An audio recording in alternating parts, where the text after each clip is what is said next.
Mapalana, Kamarupitiya, just 16 kilometers from Mathura.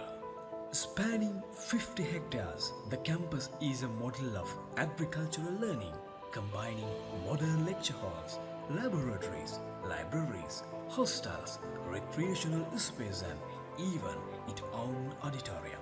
Uniquely, the faculty also manage its own farm, ensuring that students do not just learn theories but engage directly with practical, hands-on agricultural activities. This integration of research, teaching and field practice creates graduates who are ready to address the challenges of modern sustainable agriculture. The faculty is composed of 7 specialized departments covering the spectrum of agricultural sciences.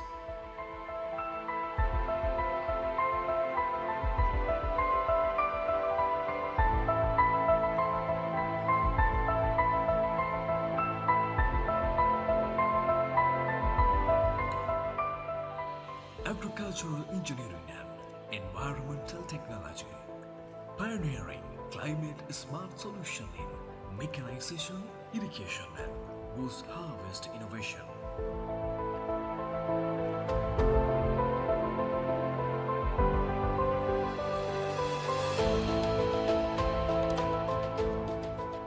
Animal science, focusing on livestock science, veterinary aspects and aquaculture.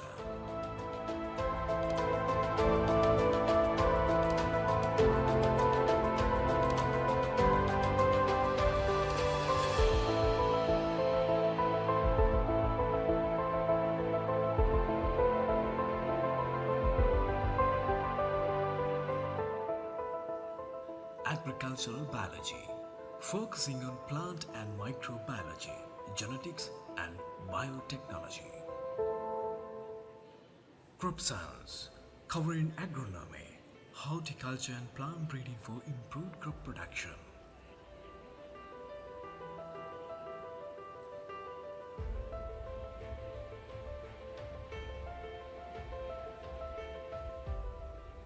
Food science and technology, dealing with food processing, nutrition, quality control and value addition.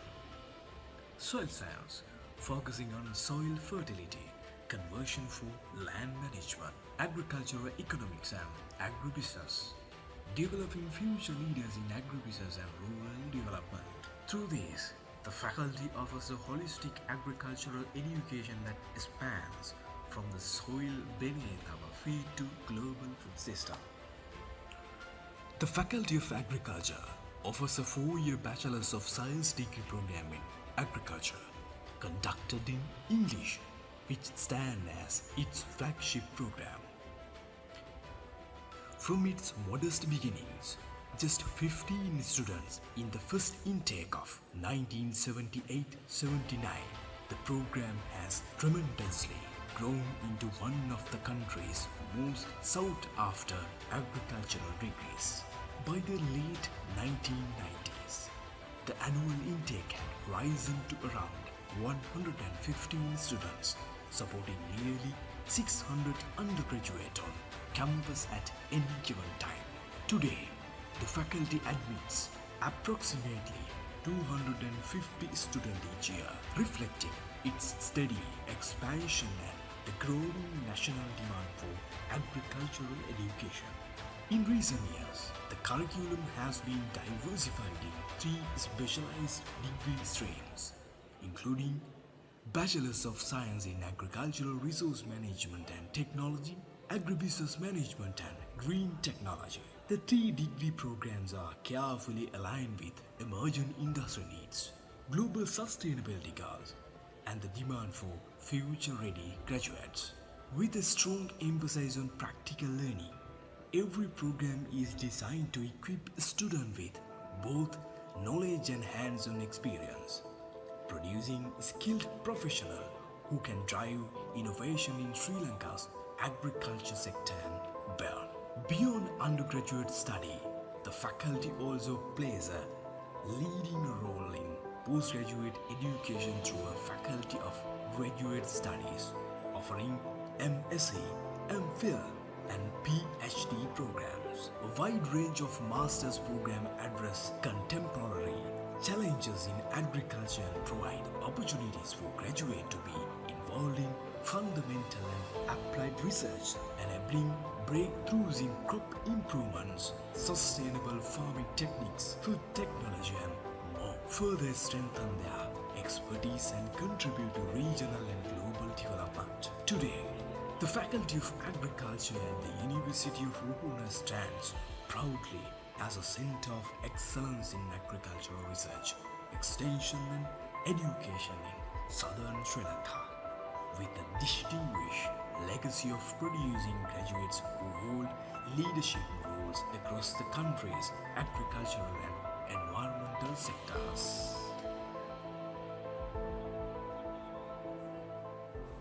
International Symposium on Agriculture and Environment ISAE 2025 is an annual event organized by Faculty of Agriculture, University of Ruhuna. Over the years, it has evolved into a great platform for researchers, students, policymakers, industry experts and other stakeholders to share their knowledge and to present their research findings on agriculture and environment.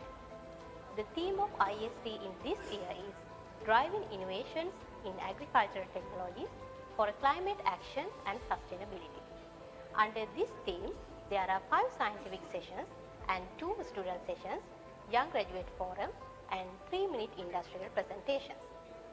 Finally, I extend my warmest wishes to all participants for an inspiring experience at ISAE 2025.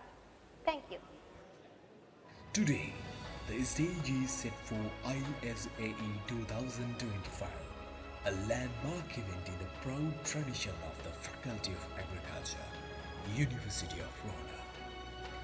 Under the theme, Driving Innovations in Agricultural Technologies for Climate Action and Sustainability, the symposium brings together leading academics, researchers, industry professionals, and policymakers to tackle one of the greatest challenges of our time, building a sustainable and climate-resilient agriculture for the future. The program will feature a keynote by a distinguished expert in sustainable agriculture, alongside plenary and technical sessions spanning diverse subthemes. Discussions will cover climate-smart engineering, resilient crop and soil management, sustainable animal husbandry, food system innovations, and supply chain sustainability.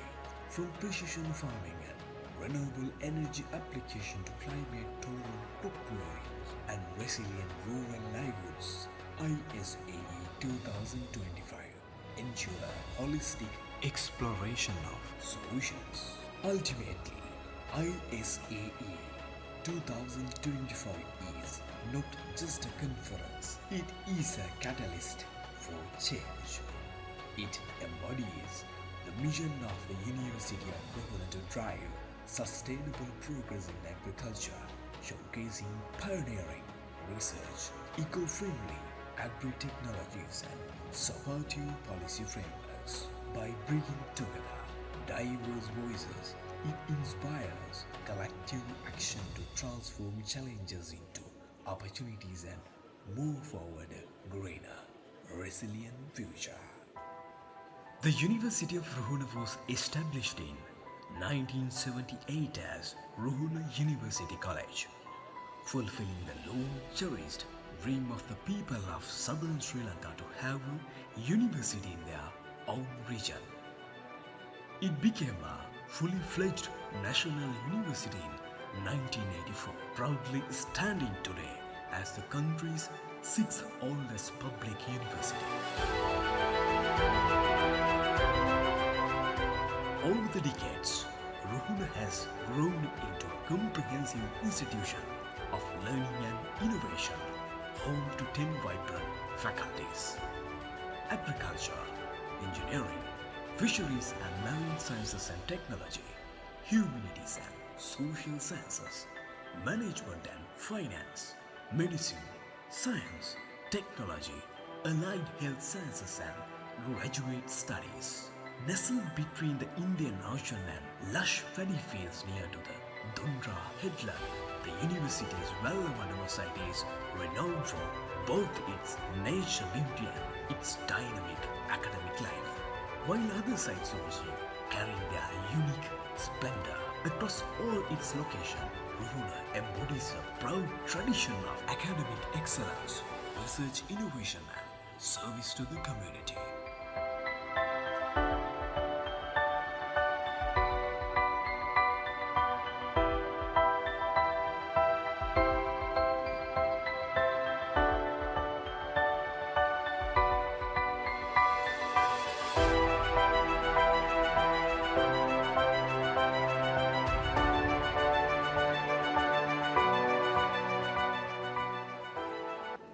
Among Ruhuna's founding pillars is the Faculty of Agriculture, established in 1978 in Mapalana, Kamarupitiya, just 16 kilometers from Mathura.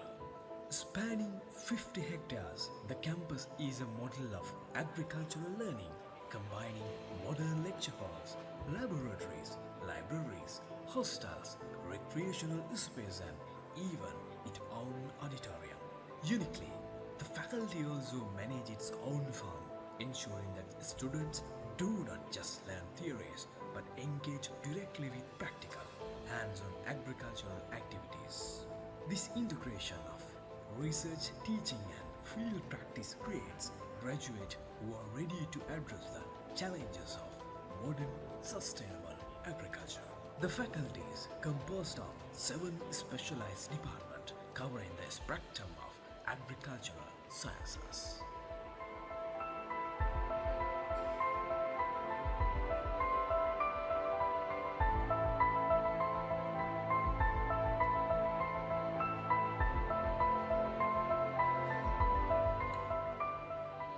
Agricultural engineering and environmental technology, pioneering climate-smart solution in mechanization, irrigation and post-harvest innovation.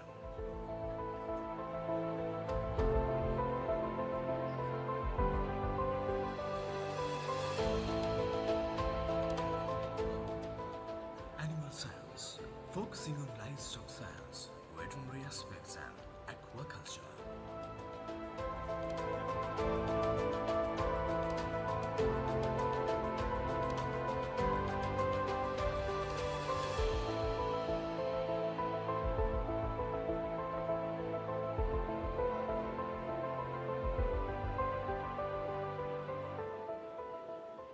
Agricultural biology, focusing on plant and microbiology, genetics and biotechnology. Crop science, covering agronomy, horticulture and plant breeding for improved crop production.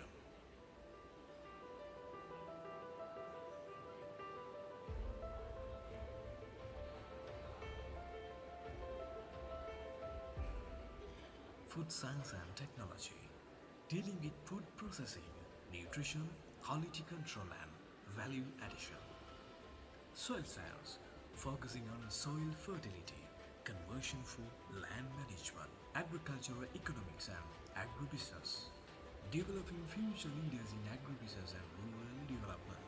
Through these, the faculty offers a holistic agricultural education that spans from the soil beneath our feet to global food system.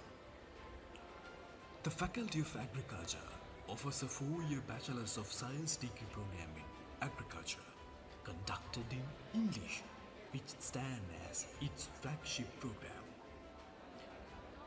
From its modest beginnings, just 15 students in the first intake of 1978-79, the program has tremendously grown into one of the country's most sought-after agricultural degrees. By the late 1990s, the annual intake had risen to around 115 students, supporting nearly 600 undergraduates on campus at any given time. Today, the faculty admits approximately 250 students each year, reflecting its steady expansion and the growing May I have your kind attention, please? One of our guests has accidentally kept a bag of bags containing chemicals near the scanning area. Can he or she please take it?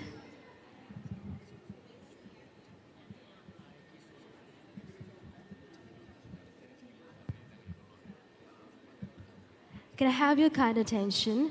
One of our guests has accidentally kept his or her bag of chemicals near the scanning area. Can he or she kindly take it?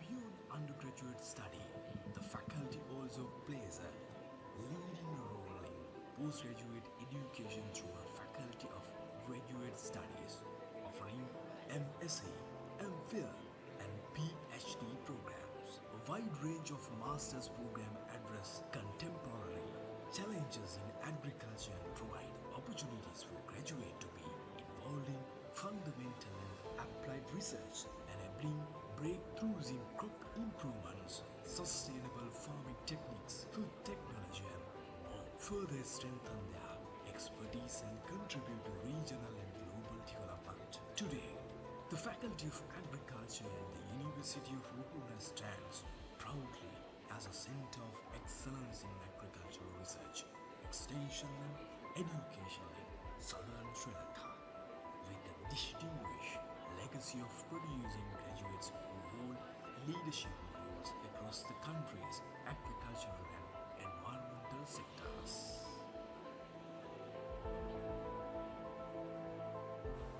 International Symposium on Agriculture and Environment ISAE 2025 is an annual event organized by Faculty of Agriculture, University of Ruhuna. Over the years, it has evolved into a great platform for researchers, students, policymakers, industry experts, and other stakeholders to share their knowledge and to present their research findings on agriculture and environment. The theme of ISC in this year is Driving Innovations in Agricultural Technologies for Climate Action and Sustainability. Under this theme, there are 5 scientific sessions and 2 student sessions, Young Graduate Forum, and 3-minute industrial presentations.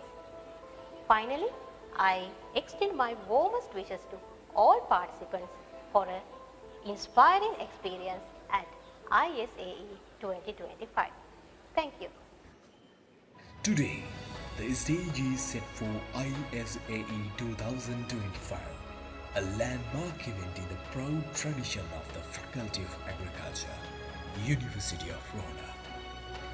Under the theme, Driving Innovations in Agricultural Technologies for Climate Action and Sustainability, the symposium brings together leading academics, researchers, industry professionals, and policymakers to tackle one of the greatest challenges of our time, building a sustainable and climate resilient agriculture for the future. The program will feature a keynote by a distinguished expert in sustainable agriculture alongside plenary and technical sessions spanning diverse sub-themes. Discussions will cover climate smart engineering, resilient crop and soil management, sustainable animal husbandry, food system innovations, and supply chain sustainability.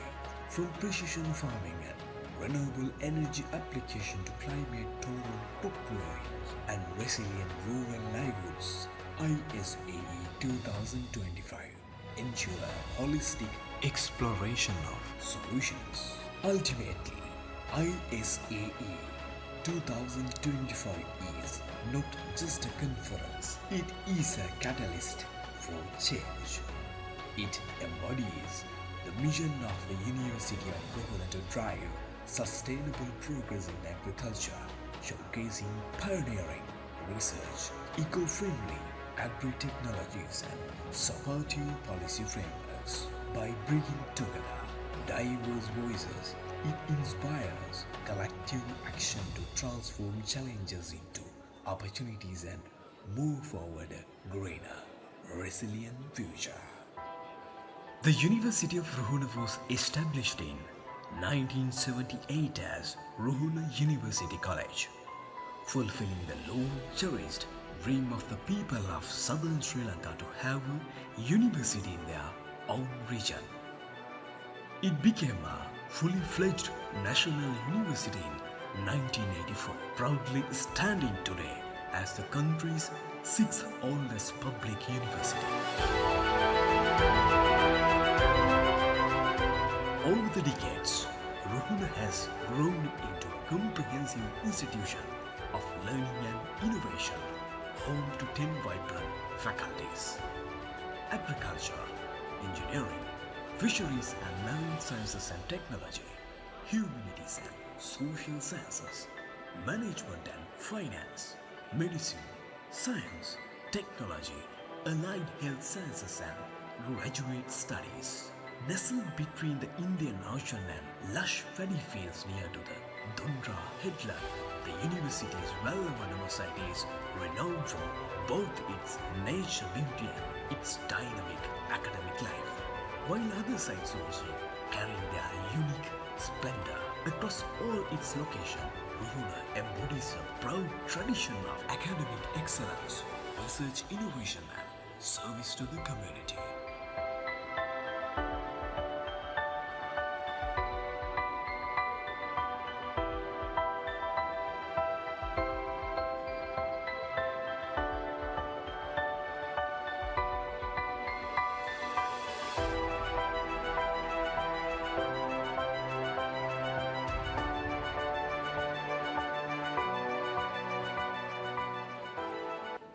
Among Ruhuna's founding pillars is the Faculty of Agriculture, established in 1978 in Mapalana, Kamarupitiya, just 16 kilometers from Mathura.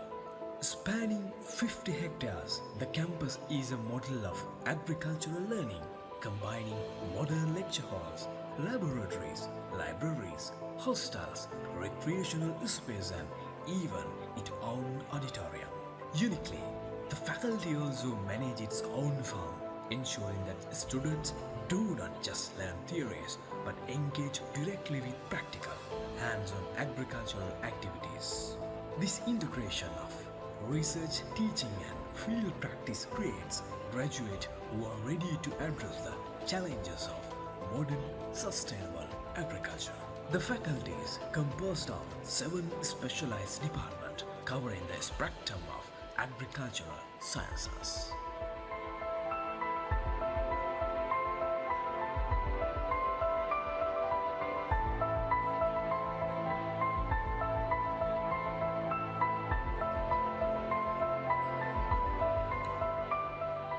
Agricultural engineering and environmental technology, pioneering climate-smart solution in mechanization, irrigation and post-harvest innovation.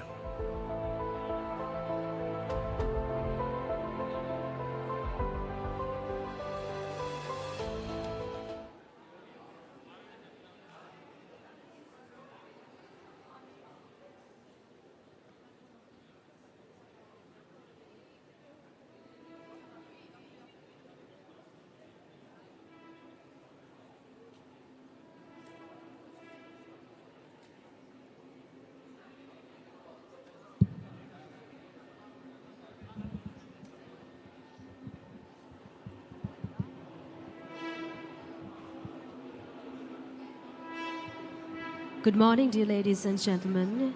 You're currently witnessing the arrival of our chief guest, Dr. Harini Amrasuriya, the Honorable Prime Minister of Sri Lanka, the Minister of Education, Higher Education and Vocational Educational, followed by the other dignitaries of the event.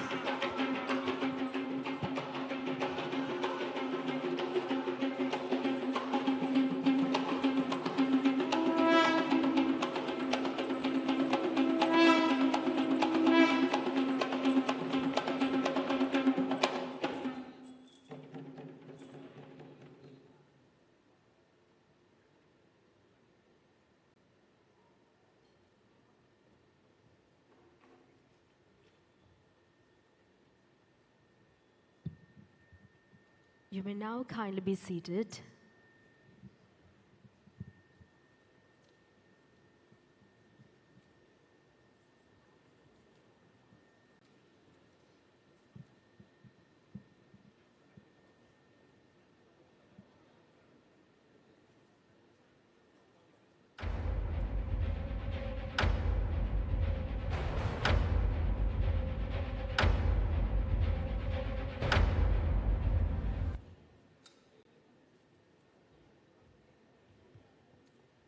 future of our planet is not written in a policy.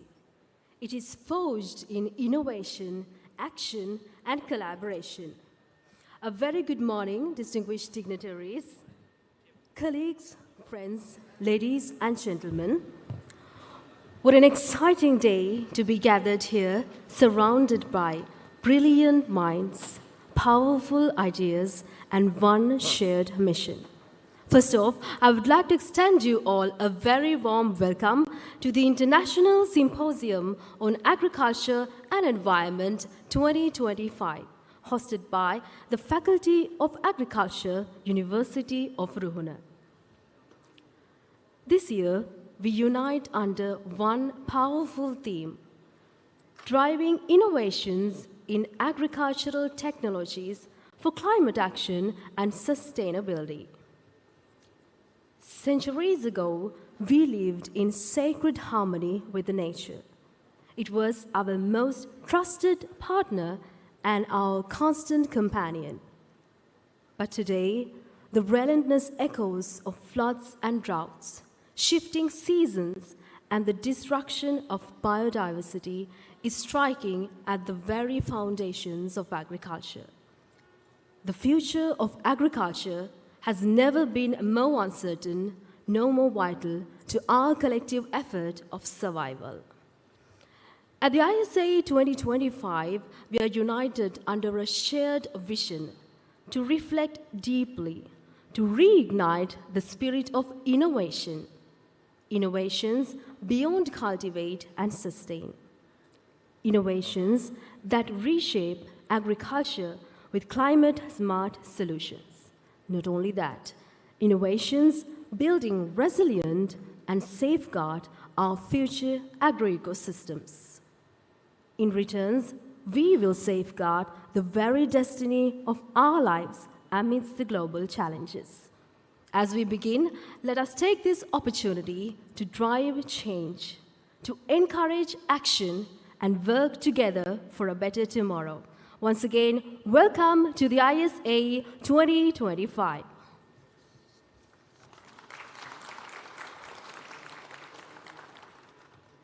Ladies and gentlemen, in the spirit of Sri Lankan tradition, let us now illuminate the flame of hope and wisdom to light our way forward. It is now my honor to invite our distinguished dignitaries to come forward and grace us with the ceremonial lighting of the traditional oil lamp. Let's start with our honored chief guest to do the honors, Dr. Harini Amarasuriya, the Honorable Prime Minister of Sri Lanka, the Minister of Education, Higher Education and Vocational Education, followed by the keynote speaker of the ISAE 2025, Senior Professor Buddhimarambe, University of Peradeniya. The guest of honor for the ISAE 2025, Mr. Indika Gunawardena, the Deputy Chairman, Agstar Public Limited Company, followed by Senior Professor P.A. Jayantha, the Vice-chancellor, University of Ruhuna, Senior Professor G.Y. Jayasinghe, the Dean, Faculty of Agriculture, University of Ruhuna. We will also be joined by Senior Professor Vasantha Kumara, the Vice Chairman, University Grants Commission of Sri Lanka, followed by the Emeritus Professor L.M. Abe Vikrama, Mathura District Member of Parliament, followed by Dr. Avanti Mahanama, the Coordinator of the ISAE 2025 and the Head, Department of Agricultural Engineering and Environmental Technology, followed by Dr. Anushka Bandara, the Secretary of the ISAE 2025, and the platinum sponsors of the ISAE 2025, JJNT Building Surveyor and CIC Agriculture. You may now proceed to the traditional oil lamp to give us the divine blessings of light to illuminate today's special moment.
Thank you all for illuminating this special occasion with the divine blessings of light. You may now be seated.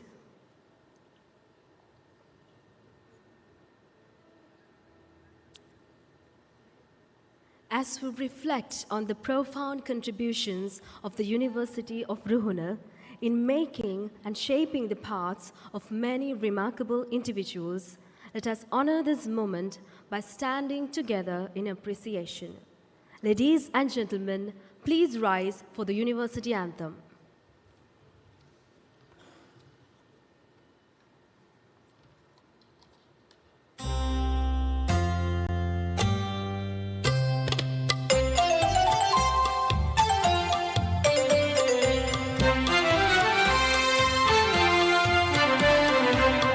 පවලන සීලක දකුණේ විරුවන් පිරිකල තෙරනේ පඬුවන් ඔරැඳුණු පොරනේ සරසවියයි මෙරුනේ සරසවියයි මෙරුනේ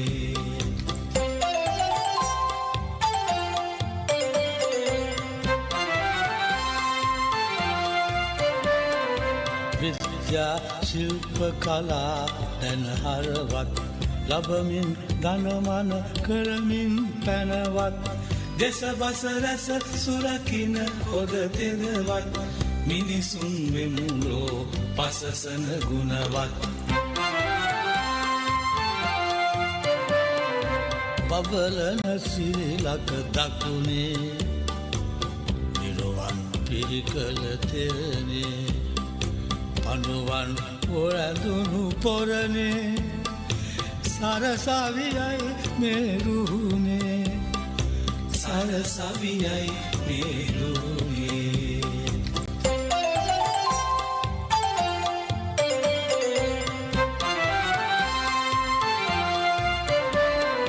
යුක්තිය ශක්තිය බව නිති සිහි කර දෑගොත් කුලමල පටු මත පිඳ හැර නමරැක පරසිදු රෝහණ පුරවර හිරු සඳු වෙමුලක් සරසවි නිලඹර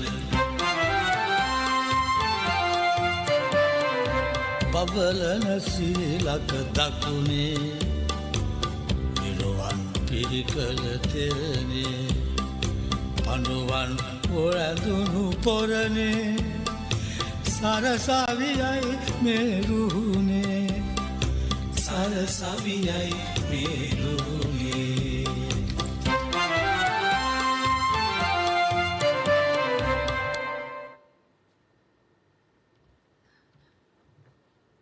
Thank you all.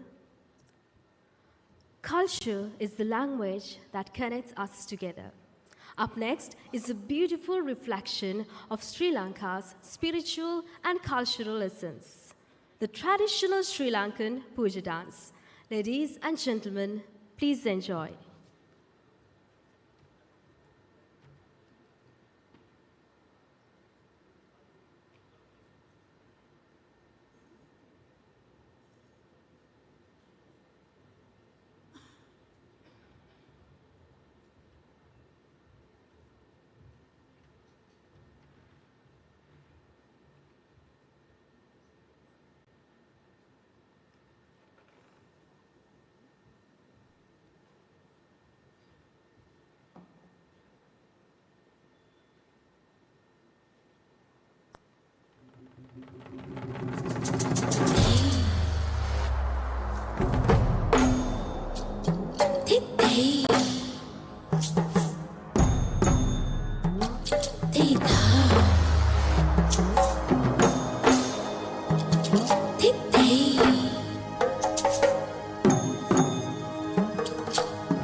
रक्षक प्रमेश्वरं ज्योतिमण्डल मध्यस्थं भास्कराय नमो नमः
natak wepet sunggang bodi alapang bam buri ampush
What a spectacular performance. Thank you all.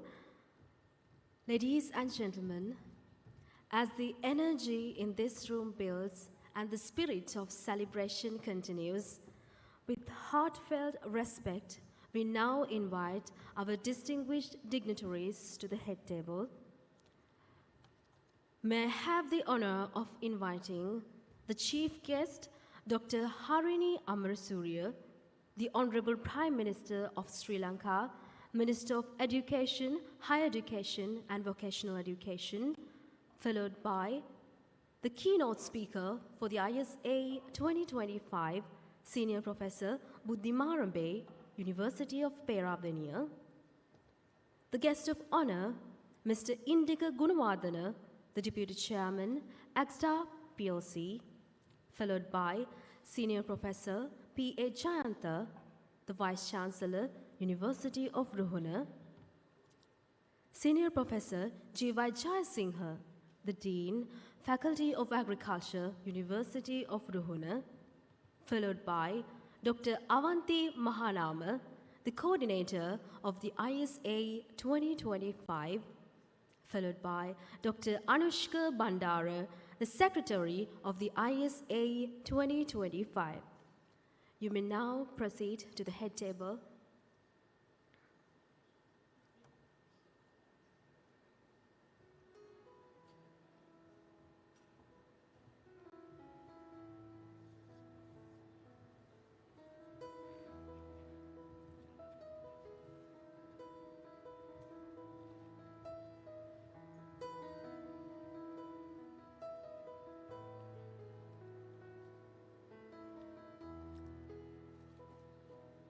Thank you all. It takes dedication and passion to bring an event like this to life. Through countless hours and steadfast commitment, she has been the guiding light behind this symposium. Please join me in welcoming Dr. Avanti Mahanama, the coordinator of the ISAE 2025, to deliver the welcome address.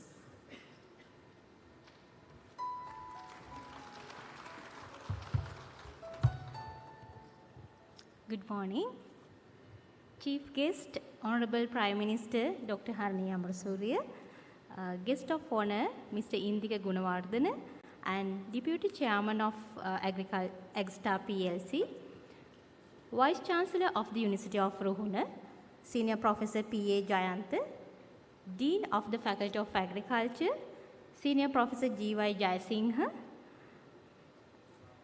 distinguished keynote speakers, esteemed invitees, respected academics, industry partners, colleagues, and dear students. It is with immense honor and great joy that I extend a warm and heartfelt welcome to the 15th International Symposium on Agriculture and Environment, ISAE 2025, organized by Faculty of Agriculture, University of Ruhuna. We are deeply privileged to host this landmark event here at the historical Golf Face Hotel, a place that embodies elegance, tradition, and continuity. Much like this symposium, which has grown into one of the most respected academic platforms in Sri Lanka and the region. We are particularly grateful to our chief guest, Honorable Prime Minister Dr. Harani Amarasuriya, for gracing this occasion with her esteemed presence. Dear Madam, your presence is not only an honor to us, but also powerful symbol of your deep commitment to education, sustainability, and agriculture. It reflects a recognition that agriculture is not just a sector of economic activity, but the very foundation of food security, rural prosperity, and climate resilience in Sri Lanka. The theme of this year's symposium, Driving Innovations in Agricultural Technologies for Climate Action and Sustainability, has been carefully chosen to reflect the pressing challenges of our times. Agriculture is the backbone of our economy and livelihood, yet it is among the most vulnerable sectors to climate change. Floods, droughts, and salinity intrusions, unpredictable rainfall patterns continue to threaten the lives and well-being of millions of farm families. It is our collective duty to transform agriculture from being a victim of climate change into a driver of solutions, resilience, and sustainability. Science, technology and innovation must play the central role in this transformation, and it is here at gatherings such as ISAE that ideas, collaborations, and policies take shape to achieve that vision. Over the course of this symposium, we will hear from some of the most respected voices in academia, science, policy, and industry, both from Sri Lanka and across the world. Their insights on climate smart farming, biotechnology, precision and digital agriculture, sustainable resource management, and food system resilience will guide us to think beyond boundaries and to forge connection between knowledge and practice. This symposium is not merely an academic exercise. It is a dynamic platform where research must translate to practice, where participants must translate into innovation, and where discussions must ultimately lead to solutions, and especially for farmers, policymakers, and every people. The University of Ruhuna, and particularly its Faculty of Agriculture, is proud to host this event. Since its establishment in 1978, the faculty has been a pioneer in agricultural higher education in Sri Lanka, producing generations of scientists, policymakers, and leaders who continue to shape agriculture both locally and internationally. Ruhuna's unique location in the southern coastal belt with its diverse agroclimatic zones has made its living laboratory where students and researchers engage with real-world challenges. Our history is deeply tied to the story of Sri Lankan agriculture, and our vision is to ensure that this heritage evolves in tandem with global advances in science and technology. Hosting ISE 2025 is both a tribute to our past achievement and a testament to our commitment to the future. We are equally privileged to welcome our guest of honor, Mr. Indika Gunawardena, Deputy Chairman of AgStar PLC. Sir, your presence highlights the vital importance of industry-academia collaboration. Without strong engagement from the private sector, the innovations we discuss here would remain confined to laboratories and publications. It is through the partnership of industry and academia that ideas are transformed into products, services, and technologies that directly benefit farmers and strengthen national economies. We are delighted to have with us our inaugural ceremony keynote speaker, Senior Professor Buddhi Marambe of the University of Peradeniya. Professor Marambe is a towering figure in agricultural sciences, and his scholarship on climate change, food systems, and sustainability has inspired generations of academics, policymakers, and students. We look forward to his address, which I am sure will set the perfect intellectual tone for the discussion ahead. I also wish to extend my deep appreciation to our Vice-chancellor, Senior Professor P.A. Jayantha, whose visionary leadership and unwavering guidance have been a source of strength in bringing this symposium to life. To our Dean, Faculty of Agriculture, Senior Professor G.Y. Jayasinghe, we are grateful for your dedicated commitment, encouragement, and support. Additionally, I extend a warm welcome to our registrar, bursar, librarian, and the senior staff of Faculty of Agriculture, as well as directors, head of the departments, academic and non-academic staff of University of Ruhuna. Your presence here demonstrates the collective spirit of the university, where every member contributes to making an event like this. I warmly welcome all our industry plenary speakers, sponsoring organizations, session keynote speakers, chairpersons, evaluators, authors, and presenters. Your valuable contribution enrich our discussions and ensure that Symposium remain a vibrant and impactful platform. To our international delegates, your participation brings not only knowledge but also the spirit of global collaboration that is so essential for addressing transboundary challenges like climate change, food insecurity, and environmental degradation. Lastly, to all participants, students, researchers, policymakers, and practitioners, I extend my heartfelt wishes for a productive and inspiring experience.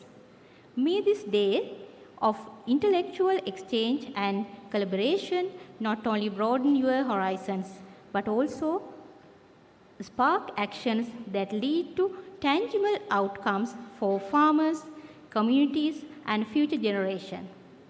Let us remember that the Symposium is not only about knowledge sharing, but also about inspiring action, because together we can shape a climate-smart, sustainable, and prosperous agricultural future.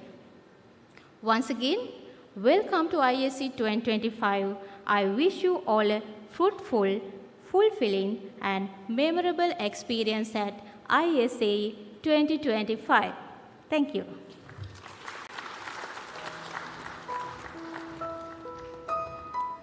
Thank you, Madam, for your warm welcome. We now arrive at one of the moments that we've been looking forward to.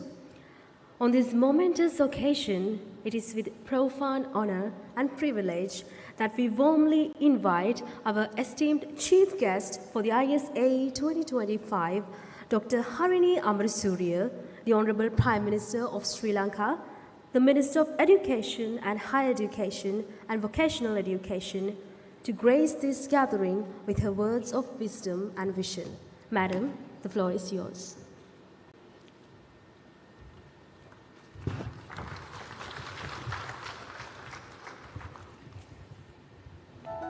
Thank you. Good morning, everyone. Honorable Member of Parliament, Professor L.M. Abeyvikrama, Vice-chancellor of the Ruhuna University, Vice-chairman of the University Grants Commission, academic staff, distinguished guests, authors, researchers, students, and friends. It is an honor to be here today at the International Symposium on Agriculture and Environment, ISAE 2025. It's always a pleasure for me to return to the university community, and I see so many familiar faces here, colleagues who've been with us on many struggles, many battles.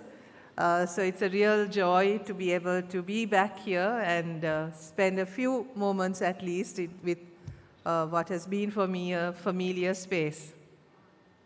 I extend my warmest greetings to the organizers, the Faculty of Agriculture at the University of Ruhuna, and to all the researchers, students, and professionals gathered here today to share knowledge and ideas. We are meeting at a time when agriculture stands at the front line of the climate crisis, both as a sector deeply affected by environmental changes and as a critical solution provider for sustainable development and food security. Erratic rainfall, prolonged droughts, floods, and rising temperatures are impacting crop yields, soil fertility, and livestock production. In Sri Lanka, these shifts are felt acutely in our agricultural heartlands, where smallholder farmers face the twin pressures of climate variability and economic vulnerability. It is important to recognize that climate change does not impact everyone equally. Women, particularly in rural and marginalized communities, bear a disproportionate burden. Many women in agriculture lack land ownership, access to credit, and decision-making authority. When climate-induced crop failures occur, their livelihoods, health, agency, and social security are severely threatened. This vulnerability is also driving female migration. According to UN Women, women's migration is increasingly shaped by the intersecting pressures of economic insecurity, climate change, and entrenched gender inequalities. The World Bank, the 2023 Migration and Development Overview, further notes that migration is a growing global trend with an estimated 184 million people living outside their countries of origin, nearly half of whom are women. These realities underscore the urgent need for policies that support women migrants while addressing the structural inequalities that force them to leave. These changes are not abstract. They affect food security, employment, and the resilience of entire communities. I would like to mention two striking examples that illustrate the urgent need for global cooperation in addressing climate change. Nepal, despite contributing only a fraction of global greenhouse gas emissions, less than 0.1%, faces severe impacts from rising temperatures, including accelerated melting of Himalayan glaciers, increased glacial lake outburst floods, and changing river flows that threaten agriculture, hydropower, and local communities. This highlights the disproportionate vulnerability of countries that contribute minimally to global emissions. Similarly, Vanuatu, a Pacific island nation, faces extreme challenges such as the relocation of villages due to saltwater intrusion, contaminating freshwater supplies. In response, Vanuatu has sought an advisory opinion from the International Court of Justice to clarify the legal responsibilities of countries to prevent climate change, a move supported by over 130 nations to establish a legal precedent for climate accountability. Vanuatu has also been vocal in international forums, calling for global solidarity and emphasizing that actions must go beyond rhetoric, grounded in equity, historical responsibility, and the right to a clean and healthy ocean. These examples demonstrate that addressing climate change requires international cooperation, equitable climate finance, and innovative adaptation strategies. As part of these strategies, it is critically important to implement sustainable solutions, such as driving innovations in agriculture technologies for climate action and sustainability, which is why this symposium, which I just learned was one of the oldest symposiums in the university system in Sri Lanka, is both timely and highly relevant. These real-world examples not only to enhance productivity and resilience, but also to mitigate the impacts of climate change on communities and ecosystems worldwide. According to Food and Agriculture Organization in 2023, digital agriculture technologies, including satellite mapping, drones, IoT, Internet of Things, soil and weather sensors, and AI-based crop monitoring systems enable farmers to make data-driven decisions on irrigation, fertilization, and pest management. I think as universities, we also need to understand and examine how these rapidly changing technologies and challenges that we are facing can translate into our curriculums and what we do with our students and our research projects, and how we contribute directly to the communities that are affected by these crises. These innovations have been shown to increase crop yields by 10 to 22%, while reducing water use by up to 30%, and minimize fertilizer and pesticide application, lowering both costs and environmental impacts. Furthermore, climate-smart agriculture is being increasingly adopted worldwide, with over 50 countries implementing practices designed to enhance productivity, build resilience, and reduce greenhouse gas emissions. Global investment in agricultural innovations reached $22.3 billion over the past 5 years, according to World Bank reports, including $3.6 billion specifically supporting climate resilience measures. These investments focus on digital platforms for farm management, precision irrigation systems, biofertilizers, renewable energy-powered machinery, and seed innovation for climate adaptation. As I mentioned earlier, when discussing climate change and its challenges, it is essential to recognize that no single country can address or survive these impacts alone. Global cooperation, shared knowledge, and joint action are critical to finding sustainable solutions, building resilience, and ensuring a secure future for all nations. Moreover, research and innovation must be inclusive and interdisciplinary, ensuring that technological solutions are socially equitable, environmentally sustainable, and economically viable. Sri Lanka is navigating a transformative period under the National People's Power government, which emphasizes transparency, equitable governance, and support for small-scale farmers. Agricultural policies under this administration prioritize sustainable farming practices, empowerment of rural communities, and investment in climate-resilient agriculture, while also focusing on digital and innovative technologies. This is a critical moment where policy, technology, and grassroots action must converge to ensure that agriculture supports both livelihoods and environmental sustainability. And we strongly believe that our universities play a fundamental role in bridging some of the knowledge gaps, but also in taking innovation to our communities. Our Minister of Agriculture has often complained to me that our faculties of agriculture produce graduates who don't remain in the agriculture sector. And this is true. When I walk into many government departments, I find agriculture graduates doing the most non-agricultural jobs possible.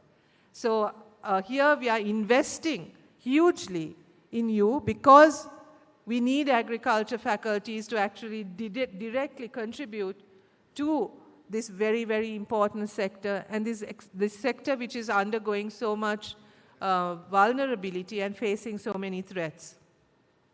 The Young Graduates Forum, running alongside this symposium, is particularly inspiring. Our future depends on youth who are innovative, knowledgeable, and socially conscious. Investing in their education, skills, and leadership is investing in a climate-resilient future for Sri Lanka and beyond. Agriculture, as we all know, is not just about producing food.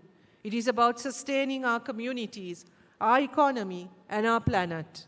By embracing innovation, supporting vulnerable populations, and aligning policy with sustainability, we can transform the challenges posed by climate change into opportunities for growth and resilience. I urge all participants to share your knowledge, foster collaboration in the true spirit of university collegiality, and commit to solutions that are inclusive, equitable, and forward-looking. Let ISAE 2025 be a platform not only for scientific exchange, but also for building the networks and partnerships that our future demands.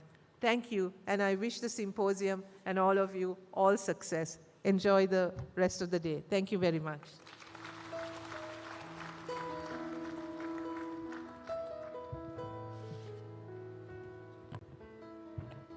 Thank you very much, Madam, for your powerful address, and we kindly invite you to the stage to accept a token of appreciation for the invaluable perspective you brought to the ISAE 2025. I would like to invite Senior Professor P.A. Jayantha, the Vice-chancellor, University of Ruhuna, to present this token of appreciation to the Honorable Prime Minister.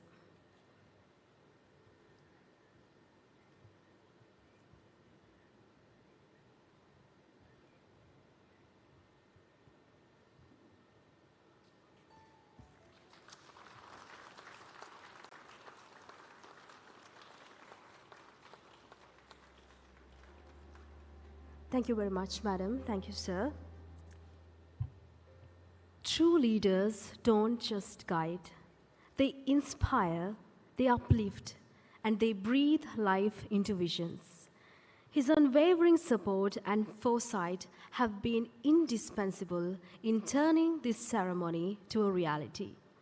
It is with great pleasure I now invite Senior Professor Vice-chancellor, the Dean, Faculty of Agriculture, University of Ruhuna, to address the gathering.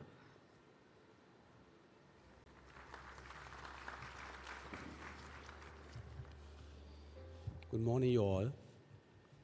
Distinguished Chief Guest, Honorable Dr. Harini Amrasuriya, the Prime Minister of the Democratic Socialist Republic of Sri Lanka and Minister of Education, Higher Education and Vocational Education, and Guest of Honor, Mr. Indika Gunawardana, Deputy CEO, Agstar Private Limited, and keynote speaker, Senior Professor Buddhi Marambe, and the Vice Chairman of the University Grant Commission, Professor Vasantha Kumara, and the Vice-chancellor of the University of Ruhuna, Senior Professor P. Jayantha, and Member of Parliament, Honorable L.M. Abeyvikrama, Emeritus Professor, University of Ruhuna, and respected foreign dignitaries representing European Union, FAO, and our international partner universities, all national and international donors and sponsors, directors, chairpersons, and chief executive officers of national research institutes, all authors, eminent academics, executive officers, non-academic members of the universities, industry leaders,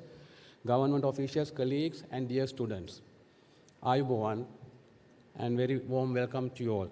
And I'm really proud to be here as the Dean of the Faculty to grace this occasion. This is the inauguration of 15th International Symposium on Agriculture and Environment, that is ISAE. Since it is humble beginning, it started in 2008, now we are in 2025, it is blossomed into a flagship international forum recognized as a space where science, innovation, and industry converge to shape the future of the agriculture.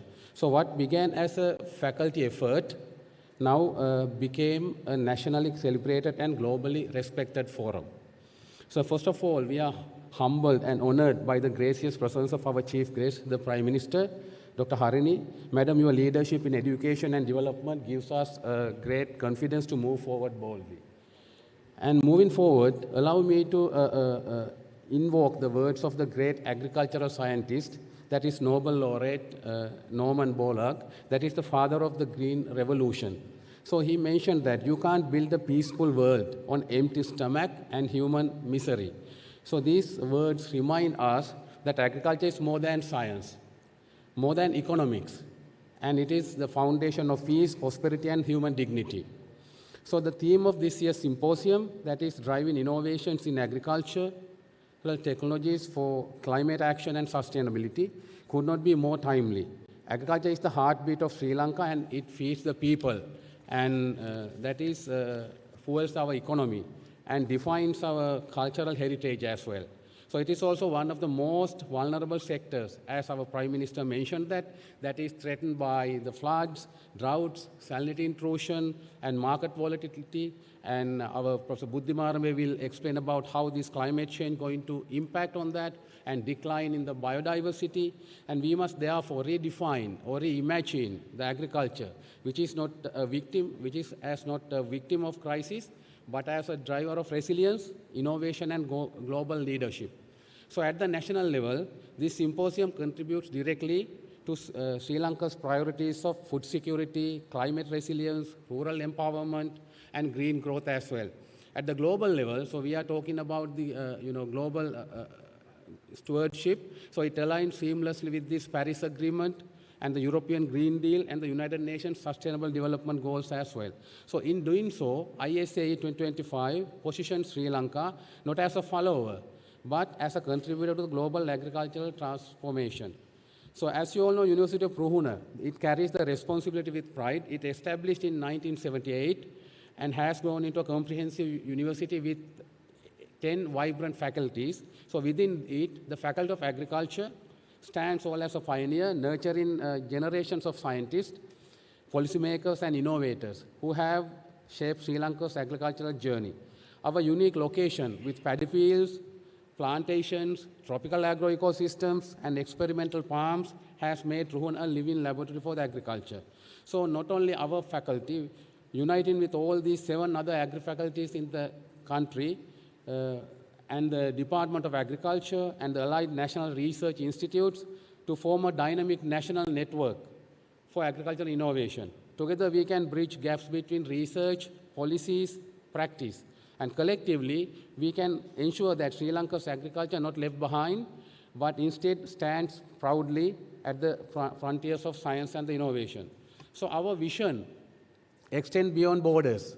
So with global partnerships across all continents that enrich our teaching and research and prepare globally employable graduates with the knowledge, skills, and values to thrive anywhere in the world. So universities of the 21st century must be entrepreneurial. So I'm talking this every time because we have conventional universities that teach in and the research. So now we have to move forward, as Prime Minister mentioned, that we can develop all these curricula, the industry-driven curricula, and get in these industry partners in the universities.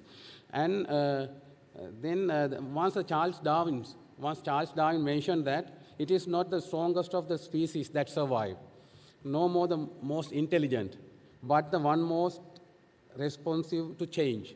So today, in the era of AI or the artificial intelligence, the agriculture 5.0, fifth generation, and where robotics, IoT, big data, machine learning, biotechnology, renewable energy, circular economy, specifically circular economy playing a major role right now.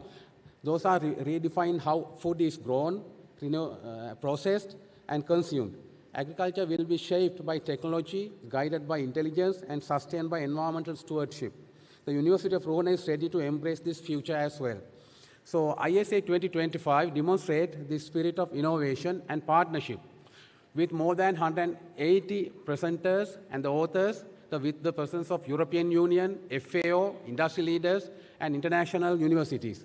This symposium is not only a forum for knowledge sharing, but a powerful stage for collaboration. So it is proof that Sri Lanka can be the hub for agricultural innovation in Asia and beyond. So I express my deepest gratitude to the symposium coordinators and the editorial committees, all deans of 10 faculties, and I acknowledge the Vice-chancellor, Registrar, Bursa, and all these administration officers, and your collective efforts has made this university-wide achievement and a source of national pride.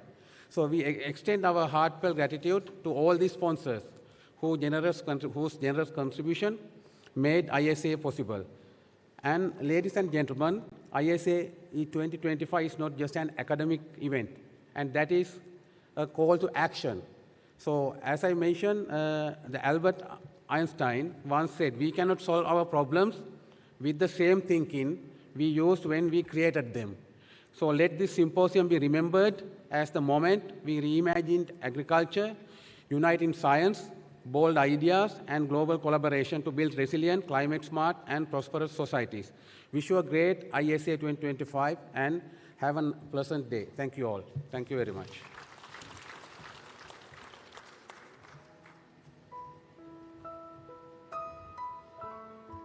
Thank you very much, sir, for your inspiring address.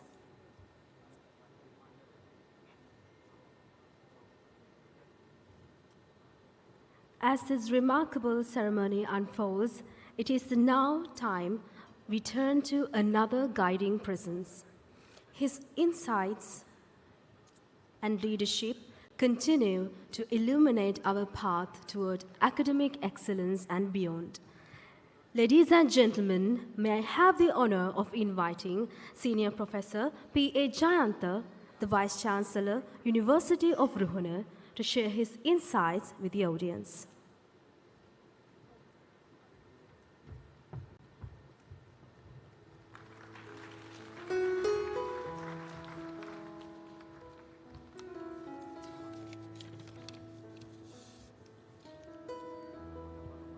Good morning, everyone.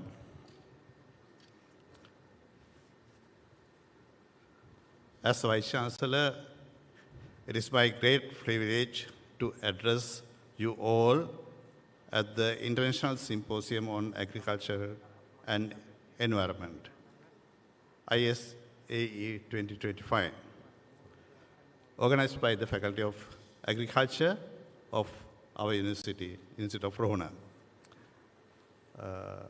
I warmly acknowledge the presence of our chief guest who just left, Dr. Harini Amarasuriya, Honorable Prime Minister of Sri Lanka, and our guest of honor, Mr. Indika Gunawardena, Deputy Chairman, Extra PLC, and our keynote speaker, Professor Buddhi Marme, from the University of Peradeniya, together with all national and international keynote speakers, all participants, and my dear colleagues from University of Ruhuna. Your presence makes this occasion a truly meaningful and fruitful one. I must actually acknowledge the presence of our competent authority, Professor Uderat Nayaka, who served our university for around 3 months, few months back, and our emeritus professors and Vice Chairman of UGC, and our Professor Rohan Fernando and Professor Abhay Vikrama from our colleagues. And the theme of the ISAE 2025, Driving Innovations in Agricultural Technologies for Climate Action and Sustainability, is both timely and vital. Around the globe, we are challenged with different environmental challenges, such as climate change, biodiversity loss, soil degradation, and the disruption of food systems.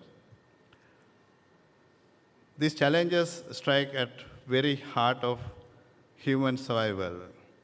Agriculture, which sustains life, nurtures civilizations, stands at the intersection of both the crisis as well as the solution. Agriculture isn't just about producing food. It forms the backbone of rural economies. As climate-related risks grow stronger, our methods of farming, breeding, and resource management must be also evolved. Innovation and technology are crucial in this shift. Tools like precision agriculture, biotechnology, artificial intelligence, and smart farming offer ways to minimize climate risks while increasing productivity and resource efficiency.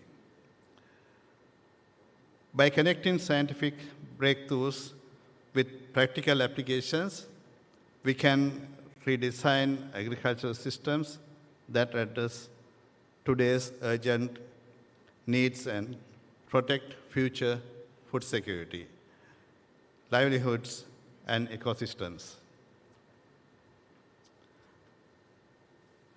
As a Vice-Chancellor, I am proud to note that ISAE 2025 has attracted a tremendous academic response.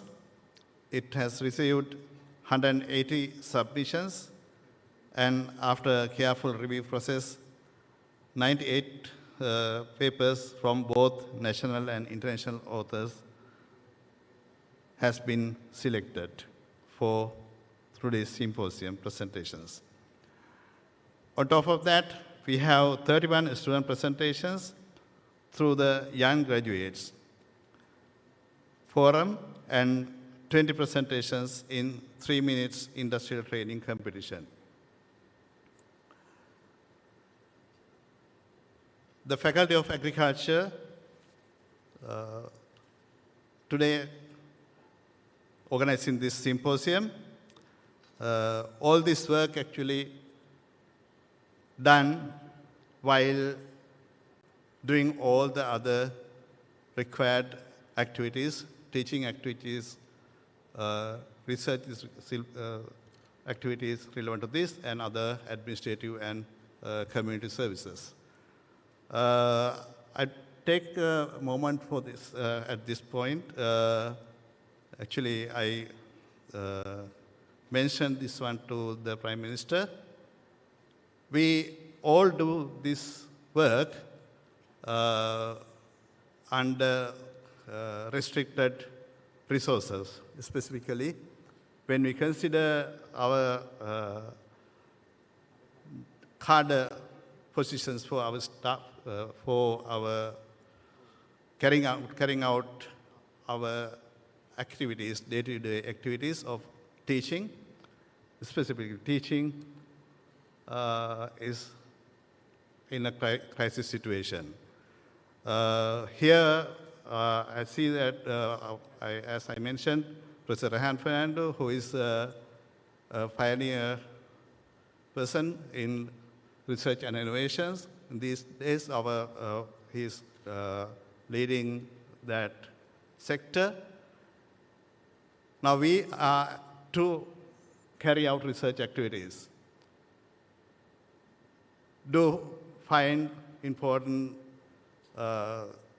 things for our future development of the country and the build up our knowledge for the benefit of future generations. That is actually a part of an academic. Presently, our academic cadre number of cadre positions approved for our universities, specifically our University of Ruhuna, is not sufficient. I emphasize that with that kind of restrictions, the Faculty of Agriculture has come up with this work. Now, our Vice Chairman from the UGC, also here. I hope you all can understand not only teaching at the faculty, we have to do other activities like research activities and other community development activities and other administrative and social services. For that one, we need our staff members, we need sufficient number of staff members. I would like to emphasize that even though Prime Minister is not here, I hope that will be passed into her knowledge, as she knows what this is.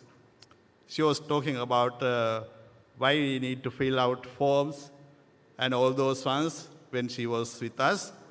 I'm sure she's not forgetting that.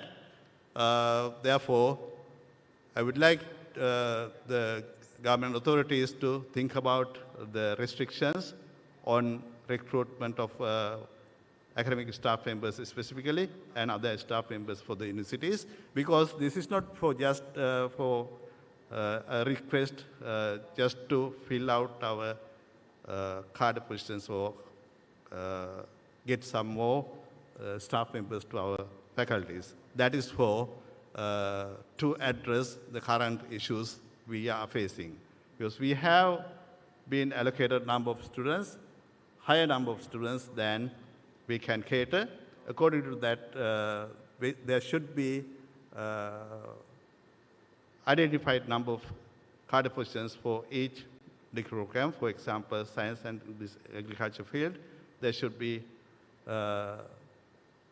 one teacher for 10 students. We don't have that at the moment, but with the restricted number of cadre positions already approved, presently we are in a crisis of filling vacancies when a person retired. When a professor retired, we can't even recruit a temporary demonstrator. That's the situation. Anyway, I'm not talking about those ones further. I hope that Vice Chairman of the UGC is here, and who is responsible for these ones. He can take the message. And also, Professor Rehan Fernando is here. He's looking after the research and innovation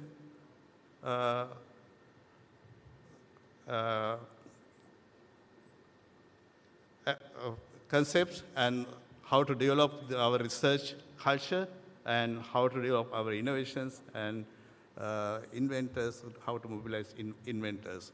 If we as a country, if we need to do those things, when we consider our universities should have sufficient, at least, the autonomy to fill out the vacancies.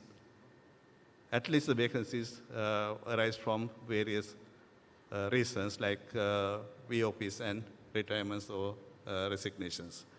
And I just comment on that because with all these hardships, our Faculty of Agriculture has done a tremendous job of conducting this symposium for this year 2025 as well. I'm confident that ISAE 2025 will serve as a vibrant platform for knowledge sharing, collaborative research, and capacity building. Before I conclude, I wish to commend the Faculty of Agriculture, Institute of Ruhuna, for its unwavering dedication to academic excellence and for its leadership in addressing pressing global challenges through education, research, and innovation.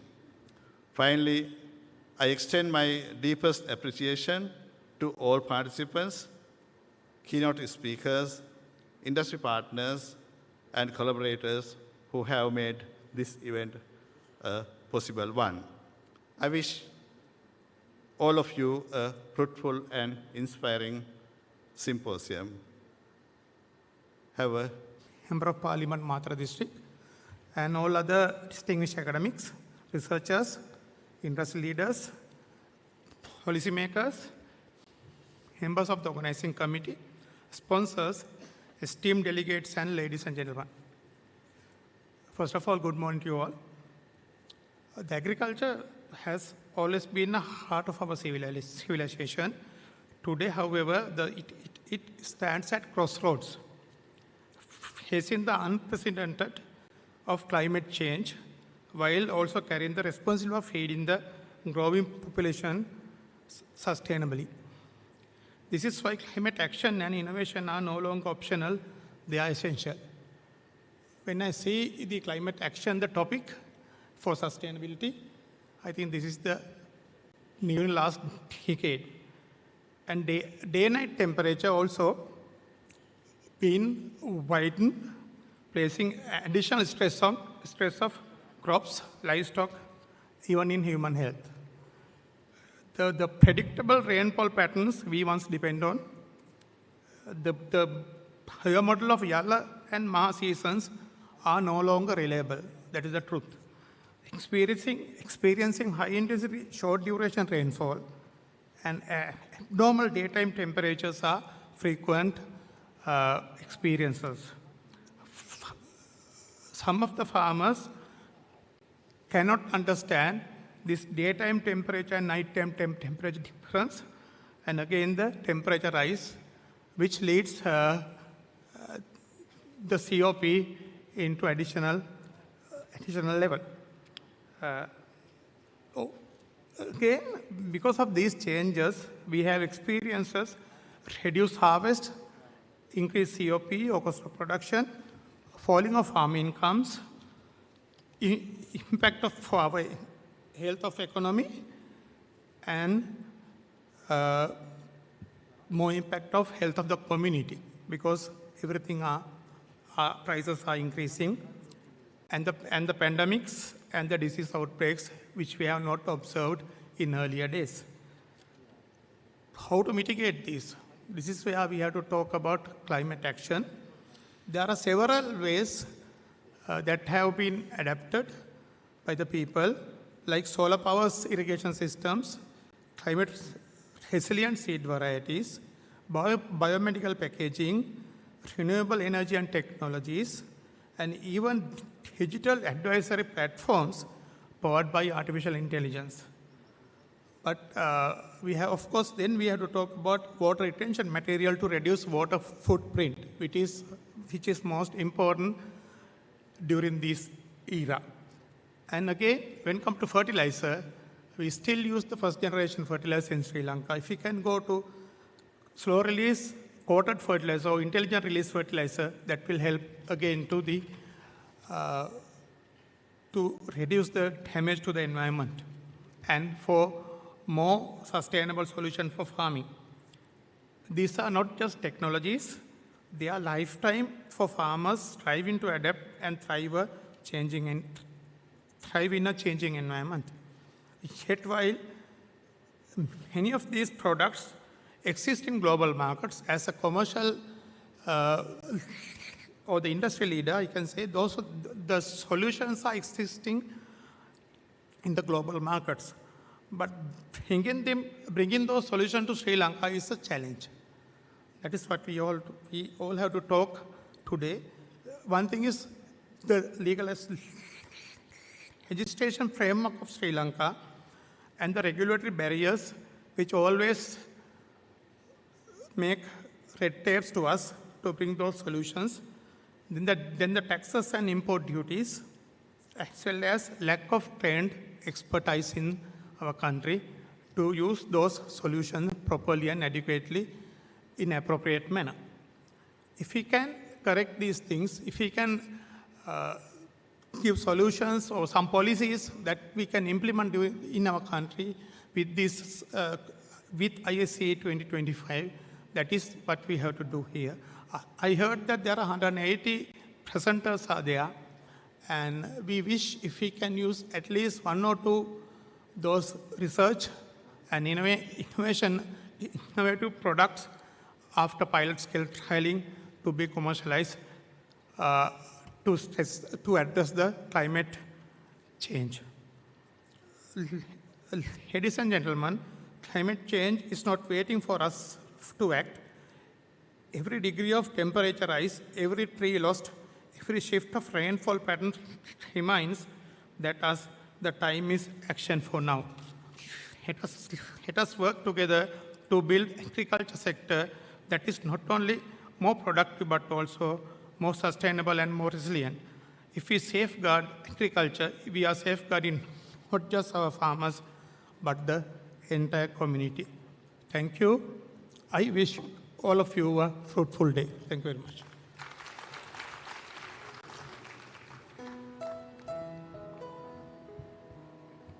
Thank you very much, sir, for your inspiring words. And we kindly invite you to the stage so we may express our appreciation for the invaluable contribution that you've shown towards the ISAE 2025.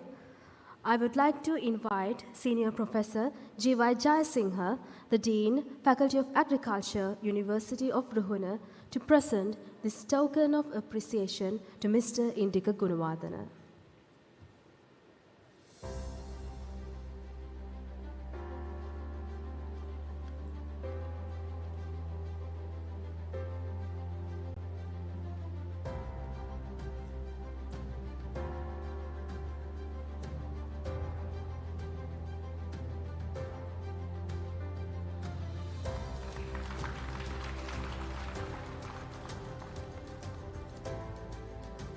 Thank you, sir.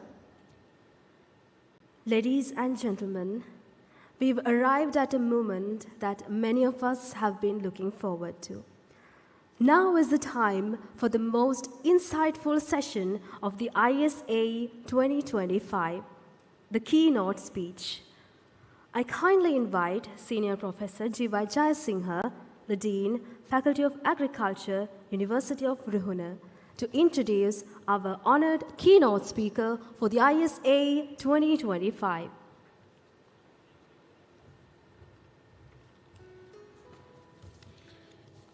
Dear ladies and gentlemen, it is distinct honor me to introduce our keynote speaker this morning, Professor Buddhi Marambe, one of Sri Lanka's most eminent agricultural scientists and internationally respected voice on climate change, food security and sustainable agriculture. Professor Marambe obtained his BSc in agriculture from the University of Peradeniya and went on to earn his master's and doctoral degrees in agriculture from Hiroshima University, Japan. For more than 38 years, he has served as a dedicated academic at the University of Peradeniya, where he currently holds the position of senior professor in the Department of Crop Science.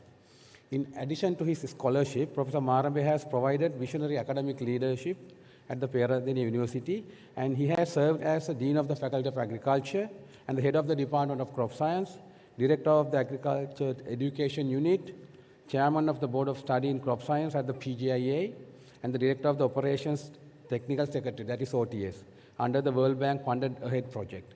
Through these roles, he has shaped agricultural education, research, and institutional development at national level. His research and professional contributions span weed science, invasive alien species management, climate change adaptation, and food system resilience, areas at the very hearts of today's agriculture and environmental challenges. He has published more than 150 scientific papers, authored landmark national and international reports, and served as an editor or the editorial board member of leading journals as well. His outstanding scholarship and service have been recognized globally in 2022. He received the Lifetime Achievement Award for the National Weed Science Society, one of the highest honors in his field. At the national level, he has been the recipient of multiple presidential awards and National Research Council Merit Awards for the scientific publications. Beyond academia, Professor Marambe has been a policy shaper and national leader. He was the lead consultant in revising Sri Lanka's National Climate Change Policy 2023, the chief author of the Climate Smart Agriculture Profile of Sri Lanka for the World Bank and the CIAT, and long-serving member of the Sri Lankan government delegation of the UN climate change negotiations. He has provided expert guidance to the World Bank, FAO, ADB, UNEP, UNDP, CIAT, and ICRAF on matters of agriculture, biodiversity, and climate resilience. He also served on government councils of Sri Lankan universities, chaired numerous national expert committees, and led regional research collaborations across Asia.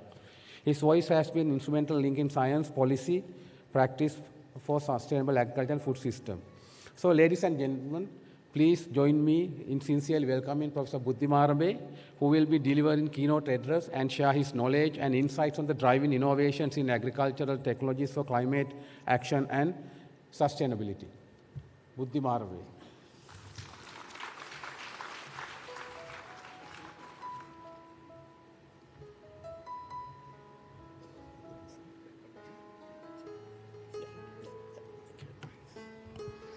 Thank you very much, Professor Guttili Jasinghe. That was a heavy introduction, I must tell you.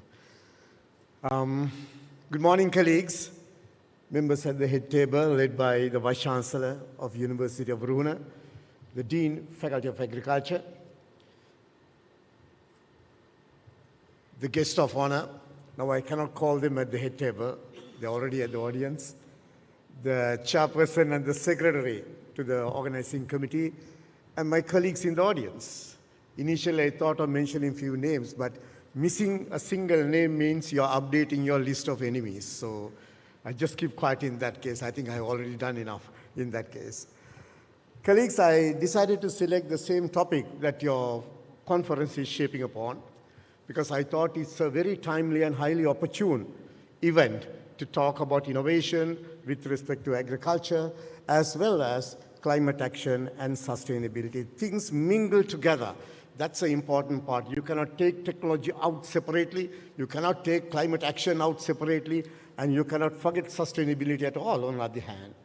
So my point is, I'm going to take you through a journey today, which I've shown to many people in the past, which I'll be doing in the foreseeable future as well, about this tech evolution in agriculture. What is in store for us in the future, especially when we start talking about climate action. Of course, sustainability matters a lot. So here I go.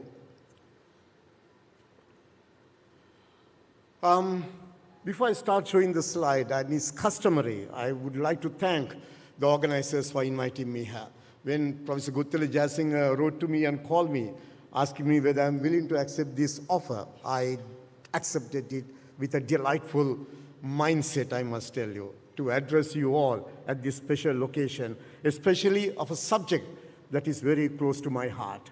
And that's exactly why I use this slide everywhere that I go. And I show this slide as one of the first few slides for my undergraduate students when they come to Faculty of Agriculture at University of Peradeniya. Agriculture is full of technology. Whether we have accepted it at the correct time, adopted it at the correct time, or late, it's full of technology. You simply cannot define agriculture nowadays saying that you plant a seed or rear an animal. That goes well beyond that. It's a gamut of activities that make sure the food system of a country survives. We were talking about food security a little while ago. Honorable Prime Minister also coined that word, food security. It's a conceptual framework. People should never think that agriculture of a country can achieve food security. Please keep that in mind. Our wholehearted effort is to make sure the contribution of agriculture in achieving food security will be maximized to the best possible extent. International trade, lots of other activities will make sure food security of a country is achieved, or at least we will near in achieve that. So that's the whole idea of the presentation as well. Evolution in agriculture in terms of technology. This is how it goes, starting from a simple a tool to dig a hole and plant a seed, moving up to the term called sustainable agriculture that we are in right now. Colleagues, I'm a bit skeptical sometimes, Professor Jayasinghe, to speak about sustainable agriculture, because I always see sustainability is the most misused word in this planet Earth. People talk of sustainability without even meaning or knowing it in most of the cases. But let that term be there, because that's the key of all what we do. So without talking about sustainability, let me talk of achieving about sustainable agriculture with technology. All these technologies and techniques Sri Lanka has adopted. Very unfortunately, Sri Lankans are late adopters. Every time when technology comes in, we look at it very skeptically. We have kicked out technologies in the past and brought them back in when other people started introducing them to us, unfortunately. But there's one technology, one group of technology we have embraced right now. That's precision agriculture. That's something that we have started embracing it quickly, faster than any other thing that we have started adopting in this field of agriculture in trying to achieve our goals. So I'll come to that point later, but that will be the focus to let you know what is in store for us in the future as well. This is how we have suffered from many things that are happening in the environment. With all the technologies that are available, genetics, nutrition, I think Mr.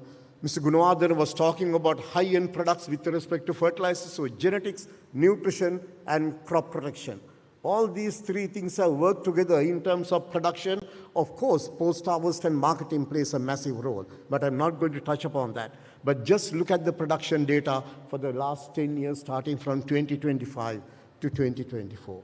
There are 2 dips and 2 peaks, as you see it. For the first time ever, and for the only 2 times ever that has been recorded up to now, Sri Lanka produced, in terms of paddy, which is our main staple, more than 5 million metric tons of paddy per year in 2020 and 2021. Look at the way that we have started achieving it.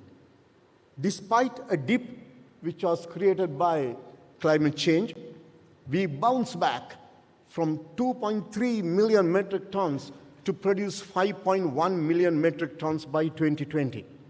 That's because of genetics we had. That's because of nutrition. And that's because of crop protection. We combine things together, got these technology packages working together, and make sure Sri Lanka produce much more than we require to produce. And look at what happened in late 2021 and the end result in 2022. This is what climate change did to us. That is what policy change did to us. And from 5.15 million metric tons of paddy, we dropped down to 3.3, and we are still struggling hard to achieve that cherished goal. So that's where climate change and policy changes will have to be taken into consideration together, not separately. People can play havoc, especially the decision makers. And if we just become followers, that will be the end of the game again for Sri Lankan agriculture. Climate change is happening beyond our limits. Of course, we are the contributors, but we can tackle that. We have seen, we have shown how best we can perform agriculture, even after a dramatic downfall in agriculture is there due to the climate impacts that we have experienced. That was the worst drought ever Sri Lanka experienced, starting from Yala season 2016, ending up in Yala season 2017. Sri Lanka imported 747,000 metric tons of rice to feed our people in the last 3 months of the year 2017. When it comes to 2022, we imported 783,000 metric tons of rice to feed our people once again for a period of 3.5 months. And that's the havoc that policy change made. But our job today, topic today, is the climate change. Let's look at it once again very carefully. Colleagues, whether we like it or not, global temperature is increasing. It's a natural phenomenon as well. Anthropogenic activities have made sure the change in temperatures take place at an unprecedented rate that it was there in the usual scenario. We blame the greenhouse gases, but we have to worship the greenhouse gases. It's thanks to the greenhouse gases, the Earth's temperature is at a level that is warm enough that living beings can live or life can exist. Without GHGs, our Earth's temperature would have been minus 18 degrees Celsius to minus 88 degrees Celsius. So GHGs made sure planet is livable. Human beings made sure by releasing GHGs, greenhouse gases, at an unprecedented rate, threatening the same world that the human beings created. And we are looking at future with respect to this. So look at what has happened in the recent past.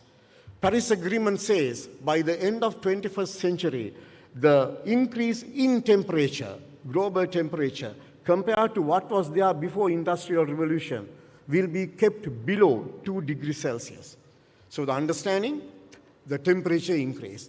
Our target, to keep that increase compared to what was there in 1850, for example, to less than 2 degrees Celsius. But developing countries did not agree to this in 2015 when the Paris Agreement was about to be into effect. Developing countries, including Sri Lanka, said, no, we have to try hard to make sure this increase should be kept below 1.5 degrees Celsius. So the developing world and the whole countries agreed and finally decided to say that in the Paris Agreement, every effort will be made to make sure the increasing temperature will be kept below 1.5 degrees Celsius.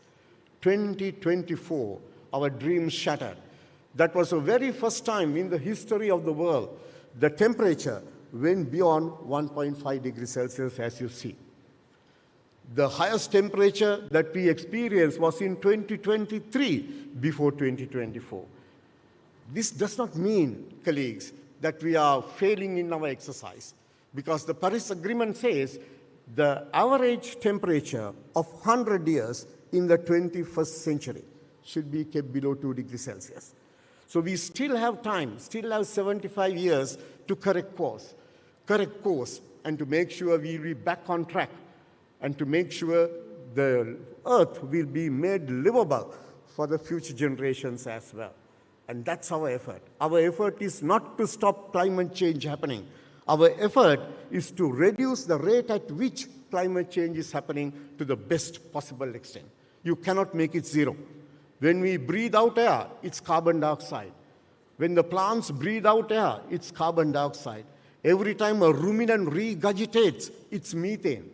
When we add organic matter, make water impounded in a paddy field, start plowing and puddling it, it's methane. All those are natural processes which we cannot stop. So they take place, but we have started giving a push beyond which that it was happening at the normal phenomenon and the normal rate.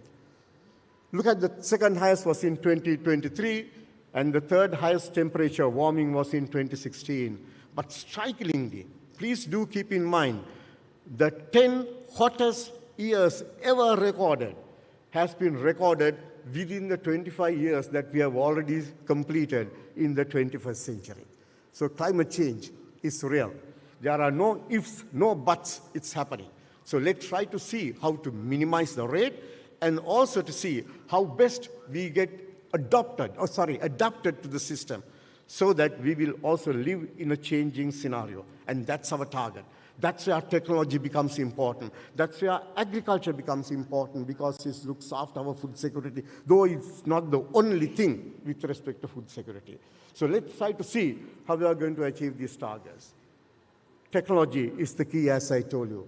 This is the first Ford tractor introduced to Sri Lanka by Bauer and Company in 1919 to do the agriculture-related work in their Palugasava coconut estate. People rejected this. They didn't want this to take place in this country. They said, we do not want mechanization.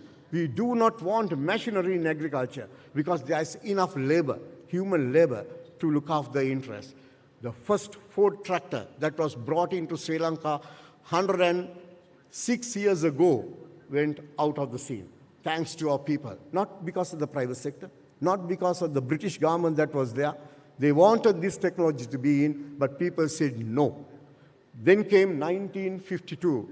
The first ever Massey Ferguson four-wheel tractor called Grey Fergie was brought in by Brown's Company at that time. Extra is under Brown's, as far as I understand right now. So this is the tractor that was brought in 1952-53, at the time that there was an hartal in Sri Lanka, the first ever hartal. People said no to that. People did not want this tractor. People said, Yakade Yaka is not needed in our life. Let us look after our own agriculture. Unfortunately, we kicked out the first Massey Ferguson tractor brought into Sri Lanka as well. Ford four-wheel went out, Massey Ferguson four-wheel went out, brought in by two companies supported by British as well as Ceylonese government that were there at that particular time. And I'm sure I can just understand the line of thinking that was there in this person's mind. Late Dr. Ray Vijayawardena, who was trying to design the two-wheel tractor that can be used in agriculture. He saw what's happening with Massey Ferguson. The design was made, the primary structure was made with respect to the two-wheel tractor. But finally, he decided to sell it to the Landmaster Company in UK in order to do commercial production of the very tractor that he designed in Sri Lanka by looking at what's happening with respect to draft animals and looking at the need for replacing human beings and making their use for a better use, for example, in terms of development and machinery to be replaced. It didn't work again. Landmaster Company sold back the same two-wheel tractor to Sri Lanka in 1964. We said no to that as well. We are quite a jolly good people in that case, rejecting technologies. Believe me, this is the first mechanized rice harvester that was brought by Bauer and Company in 1968. Not a combine harvester. It's a mechanized harvester that was brought in. And Sri Lankan people said no to this technology as well. But when it came to late 1990s, interesting things started happening. We saw in many cases, people would love to see this type of pictures in the scenario. People started romanticizing agriculture, saying that we want to see this happening. If it's agrotourism, I do understand. But in terms of reality, in terms of production, there is an issue that we have to think of it. But people thought otherwise. Farming community who rejected the ideas of bringing in machinery earlier have started changing their line of thinking. And these particular structures have now started changing at least to two-wheel tractors since late 1990s. So the front end of paddy production is mechanized right now in most of the cases. Not only the front end, in 1990s, we also saw a revolution in the tail end of paddy production. Why I'm bringing in paddy, for example, it's our main staple. And towards the latter part, in the case of 1990s, the combine harvesters came into action. It was first Yanmar, I think it's brought by Browns and Company. Then came Kubota, it was brought by Haley's. And then CIC came forward to commercialize the combine harvesters for the very first time in late 1990s. This was the revolution. The revolution has taken place in the world centuries ago, but we at least started it happening in this country since late 1990s. by having the combine harvester. People call it boothia because it was so new. A machine moves in, harvests paddy, and here comes a gunny bag or a bag of paddy at the end as an harvest without knowing what is happening within the machine. And that's how the boothia name came into effect. But still, this boothia is working very well in all our conditions right now, in all agro ecosystems supporting agricultural development of the country. We have moved further thereafter, ladies and gentlemen. Climate change, change in environmental temperatures and rainfall have affected continuous cultivation in this country for most of the crop. People found technologies. We imported technologies. That's fine. Good things can be imported. Good things can be copied, and make sure countries' development will take place accordingly. So we had started coming up with new technologies now. After the booster dose that we had with mechanization with respect to paddy farming, here comes the production aspects, giving continuous production in this country. We moved further. We were not only worried about production, we were worried about storage. I'm sorry, a company's name is there, but I could not help in taking that photograph. These silos help people to store excess grains and to make sure those grains are being used at a time where there are shortages. People invested on these things and to make sure silos are produced to store grains. And this is the technology that should have been expanded horizontally at least. But very unfortunately, whenever the time we speak of paddy storage in this country, we are looking at houses, which are called warehouses, which should have been given to university students rather than storing paddy. You should have developed silos. You should have made this technology being introduced rather than wasting our time and losing our product in normal warehouses where the temperature control, RH control is not there, not properly done.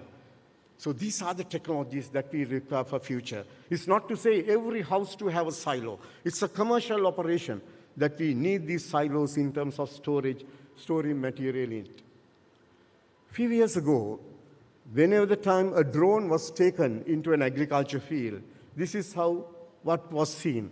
People rally around this drone and try to see an equipment start flying like a kite, nothing else.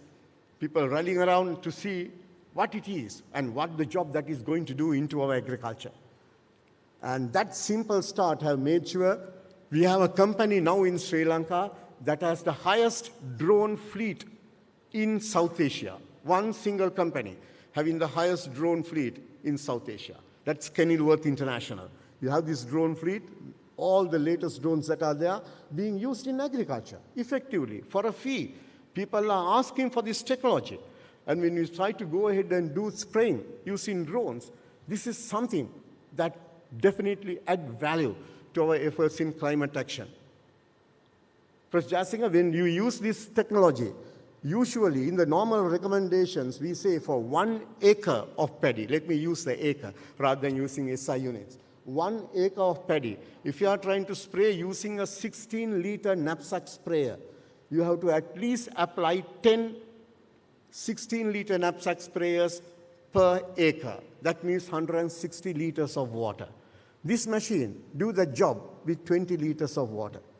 So in terms of climate change, we are saving 140 liters of water at every spraying with respect to acre of paddy at least. This is something, a technology that we require.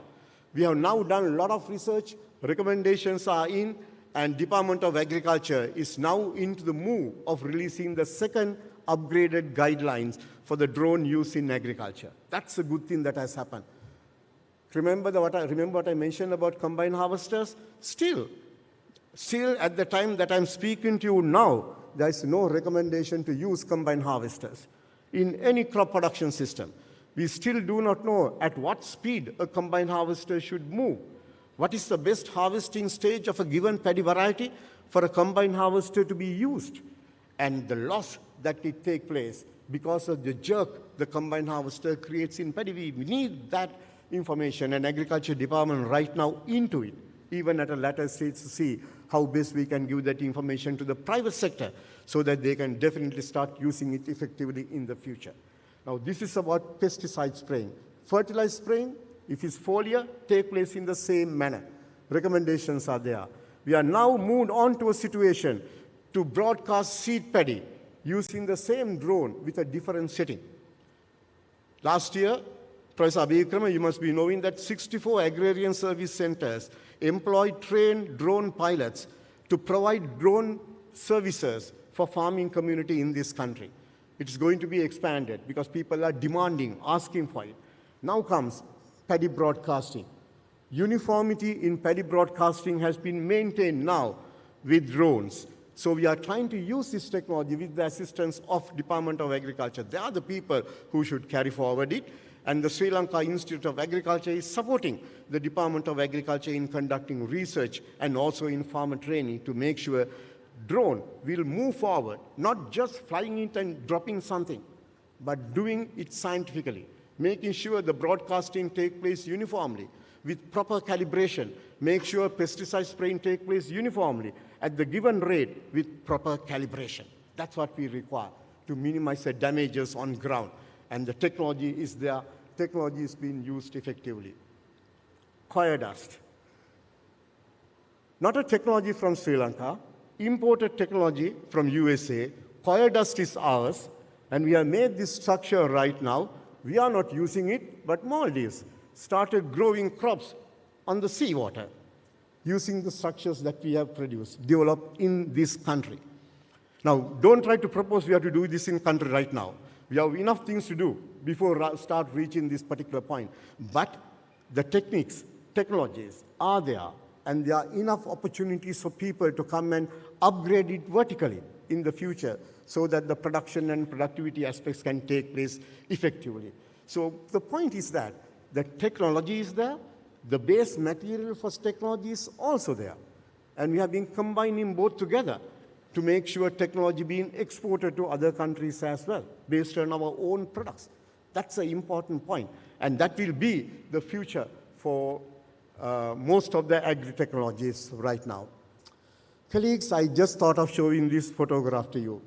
Remember what I told you? We have missed the bus in several cases. Missed the Ford four-wheel tractor brought in 1919. Missed the Massey Ferguson Grey Fergie brought in 1952-53. Missed our own two-wheel tractor, and missed the first mechanical harvester. More importantly, in 2013, the first ever nano-urea product made by Sri Lanka Institute of Nanotechnology was sold to Nagarjuna company in India because there were no takers here. We had a fertilizer subsidy. We sold that technology for $323 million to the Nagarjuna company in India. Product never came up. So that patent right was sold, and it was sent to backbenchers. Technology is gone from the system, for example, at least starting from 2013 for 20 years ahead. And that's how the world works. That's how these technologies work. Technology is a business, and climate action itself is a massive business. So when it comes to technology, please make sure you use the correct technology. We learn from them what is there on the screen, and make sure we use appropriate technologies using the same, make them appropriate enough to be used in our country for the future. There's R&D innovation gap, whatever said and done. Up to now, I've shown you a lot of photographs, but let me put everything in text right now for the next few slides to show you what level of R&D gap is there. If at all, we have to move forward in those things. It's very clear. Looking at the SDGs, Sustainable Development Goals, if we are to look at only eliminating hunger, SDG 2, the research gap is about $4 billion per year. And if you want to look at climate smart technical innovation separately, it's about $6.5 billion a year. That is the amount of money that is required. Sri Lanka cannot afford this happening, but it's a global situation that I'm talking about. So it's altogether $10.5 billion investments is required in order to make sure climate-smart technologies will start solving problems of hunger. SDG 13 and SDG 2.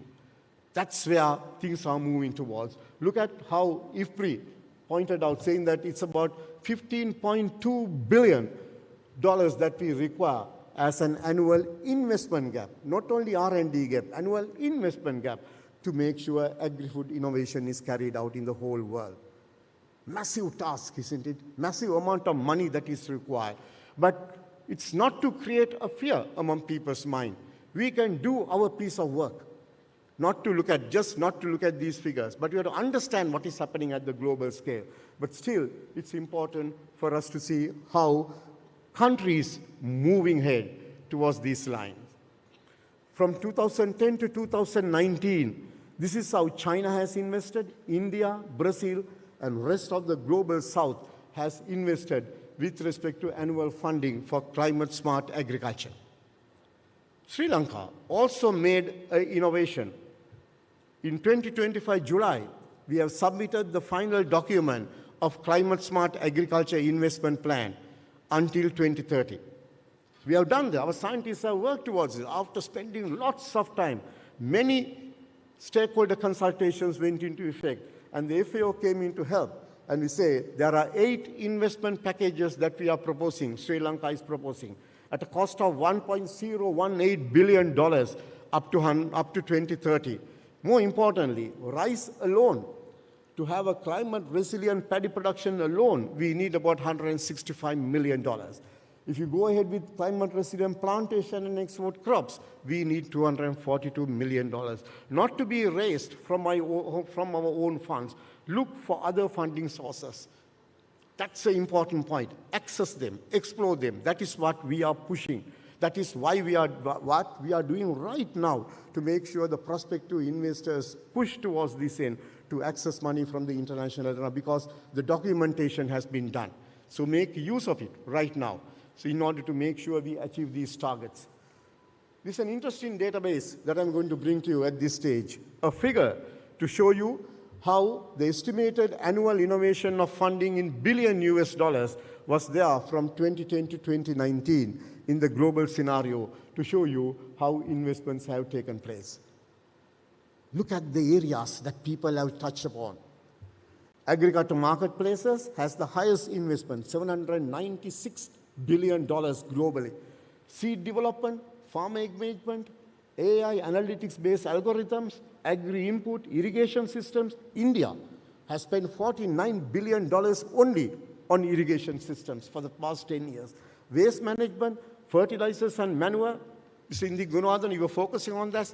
Look at India alone, $27 billion US dollars. China, look big, look high investments, but have very minute proportion in this particular area. And look at our neighbors, supply chain and other activities. So this is the way, this is the line of thinking that people have for future. This is what is in store for us. And the future is not going to be bleak. Future is difficult, but we have to accept that challenge.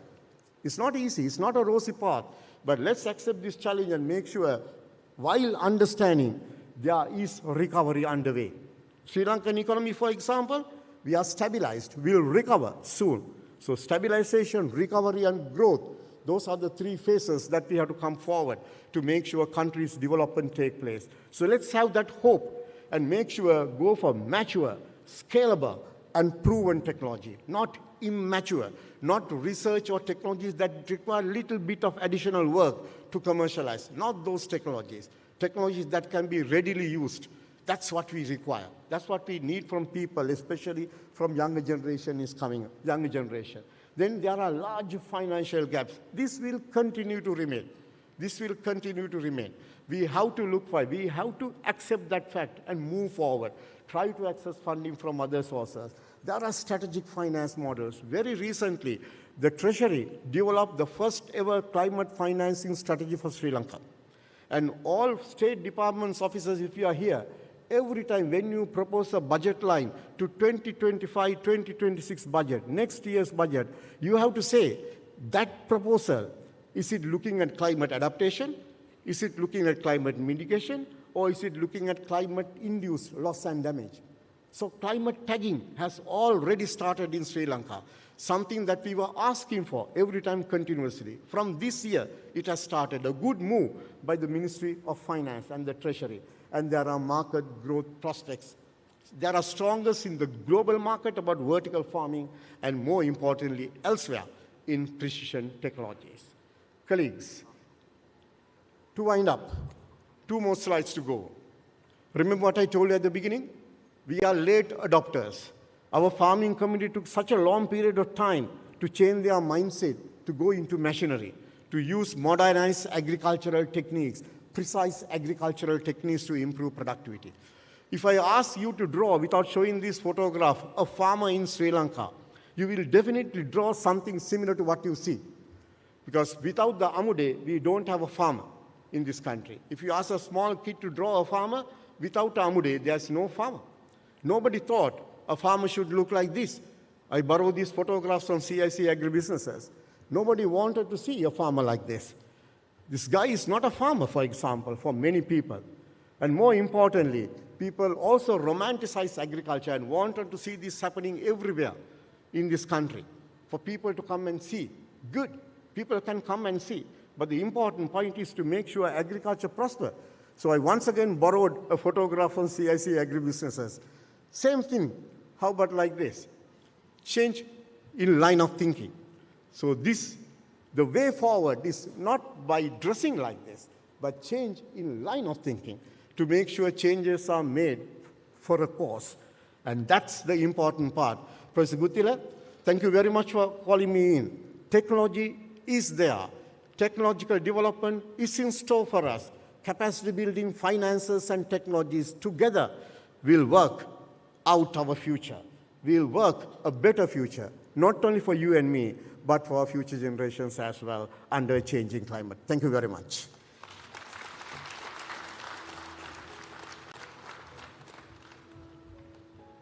Thank you very much, sir, for your invaluable words. They were truly inspiring, yet powerful at the same time. And we warmly invite you once again to the stage, Senior Professor Buddhi Marambe.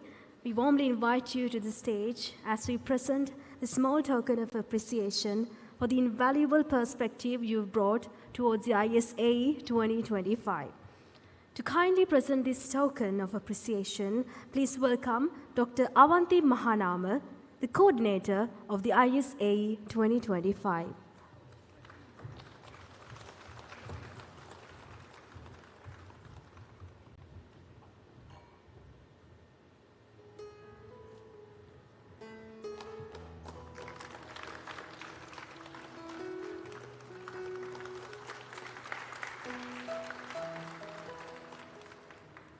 Thank you very much, sir. Thank you, madam.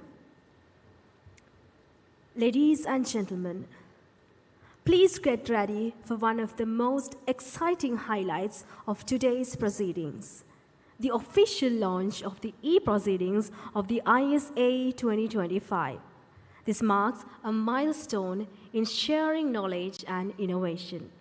It is with great pleasure I now invite Professor Deepthi Lakmini, Editor-in-Chief of the ISAE 2025, to officially launch the proceedings. Professor Lakmini, over to you.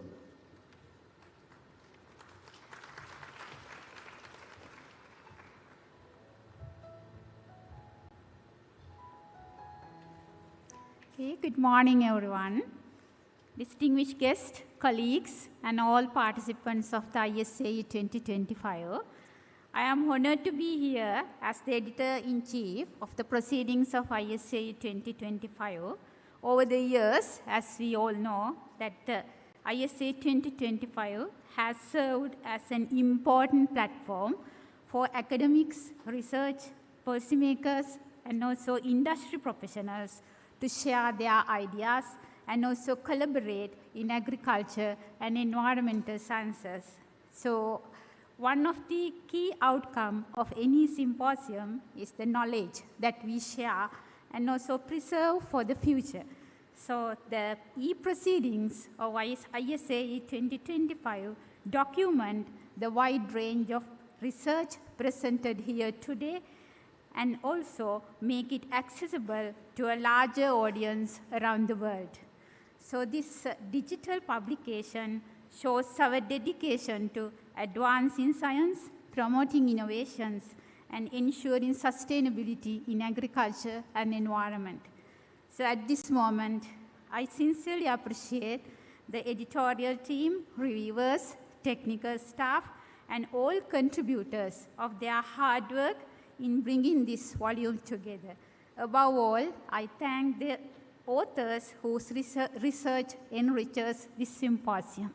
So with these words, I'm pleased to invite Professor P.A. Jayantha, the Vice-chancellor of the University of Ruhuna, to officially launch the ISAE E-proceedings.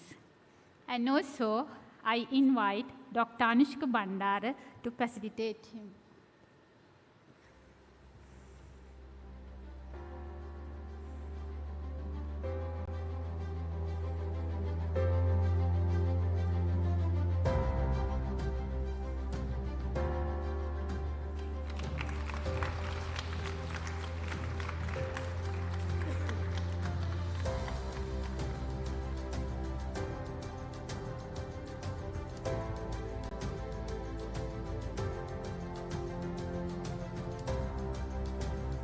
Thank you, sir.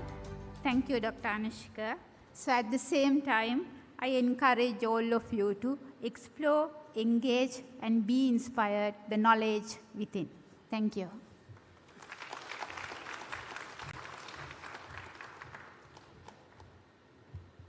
Thank you very much, Madam. It is now time to recognize excellence in research, the heart of academic invention and innovation in progress. The Research Publication Awards 2025 celebrate the outstanding scholarly contributions made by the academic staff members of the Faculty of Agriculture, University of Ruhuna. These awards are presented for research articles published in journals indexed in the Science Citation Index Expanded and Social Sciences Citation Index, SSCI, during the year 2023. May I now invite Senior Professor P.A. Jayantha, the Vice-Chancellor, University of Ruhuna, to present the prestigious Research Publication Awards 2025 to the most outstanding scholars. This year, we have 14 distinguished awardees who have shown exceptional excellence in their research. We will be starting with Senior Professor Disna Ratnasekara.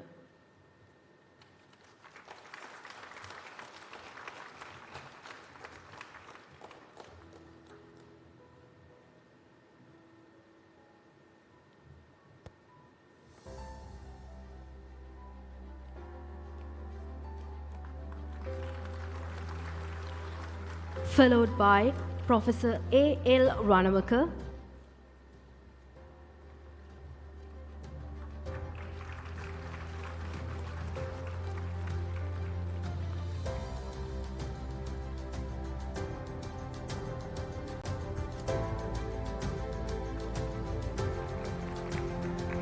Dr. Amani Marnakara,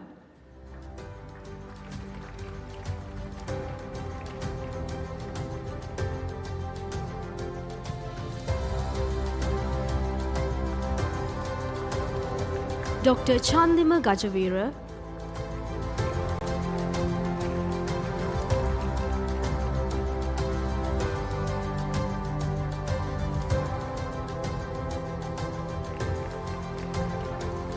Dr. Niluka Nakandalage,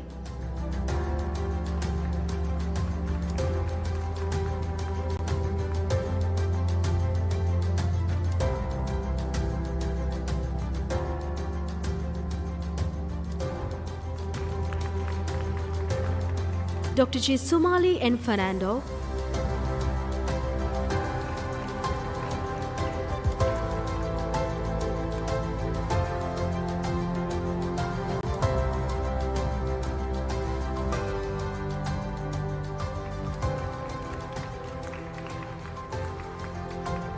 Dr. Tharaka Kusuminda,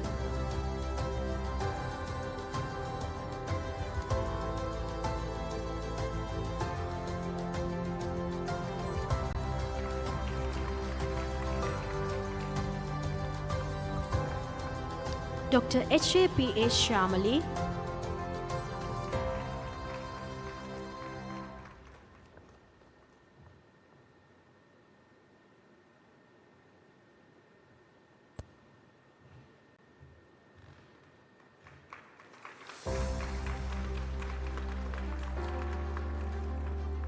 Dr. N.V.T. Jayaprada,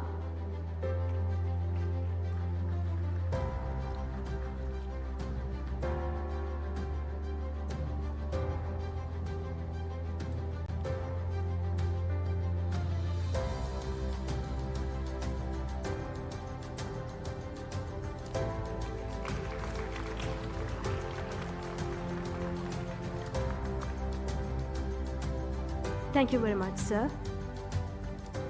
We also extend our kind congratulations to the following awardees who are not able to join with us today. Senior Professor D.A.L. Leelamani, Professor S. Gikianage, Ms. W.T.V. Tatsarani, followed by Ms. H.T.M. Pereira. Let us warmly congratulate to all the awardees once again for the exceptional achievements.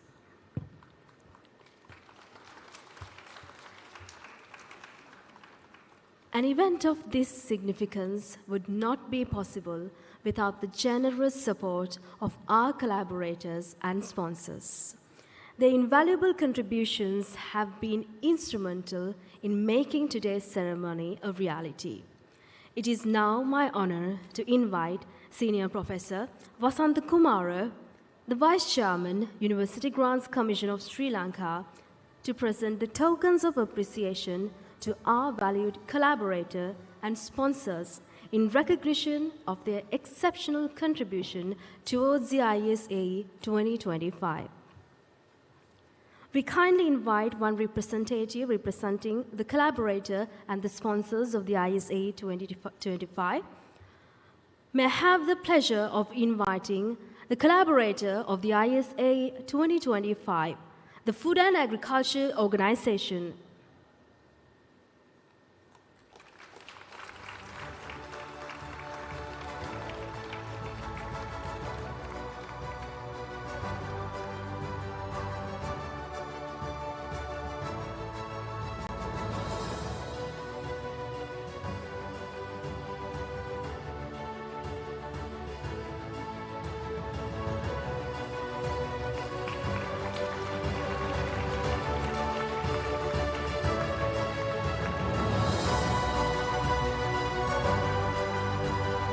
Followed by the platinum sponsors for the ISAE 2025, JJNT Building Surveyor.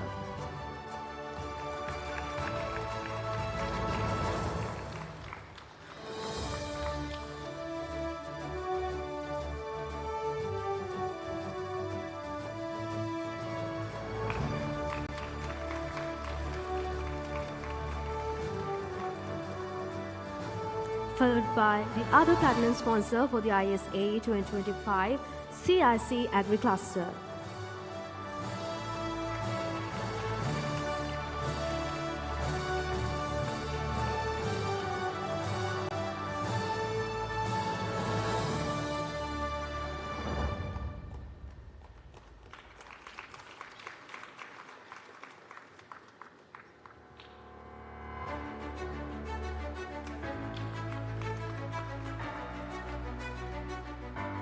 The gold sponsor for the ISAE 2025, National Science Foundation, Sri Lanka.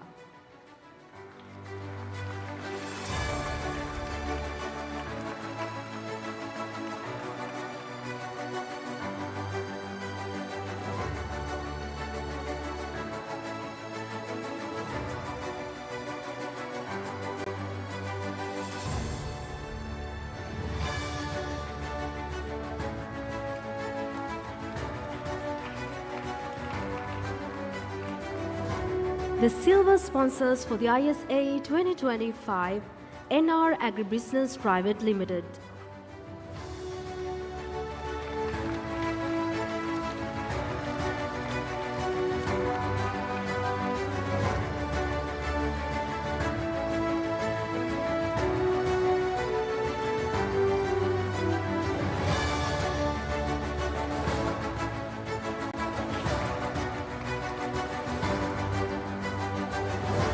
Followed by the upper silver sponsor for the ISAE, Dialogue Govimithuru.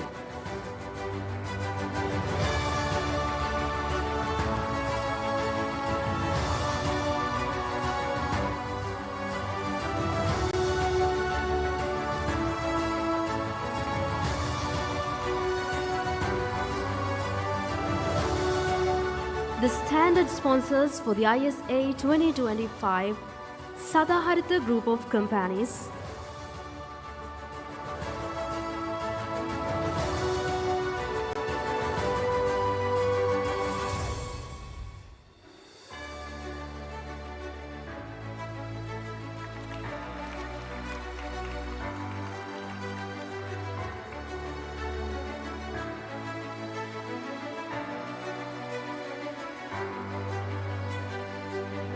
followed by CBL Munchies Super Cream Cracker,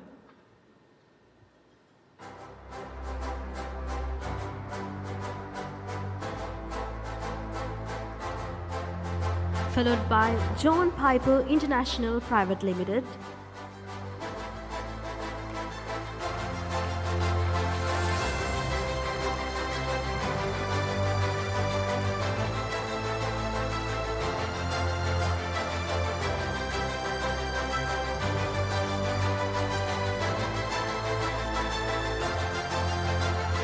Bank of Ceylon,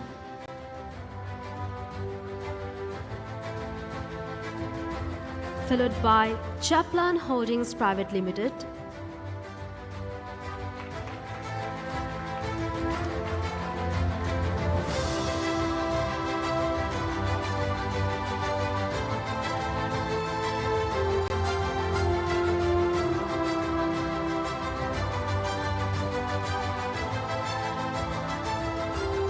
Lalan Rubber Private Limited,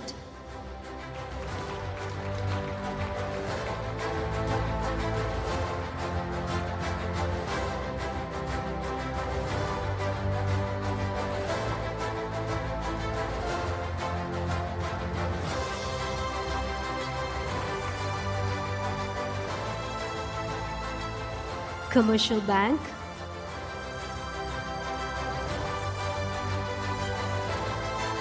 Harishchandra Mills, followed by Agriculture Division A. Bauer and Company Private Limited,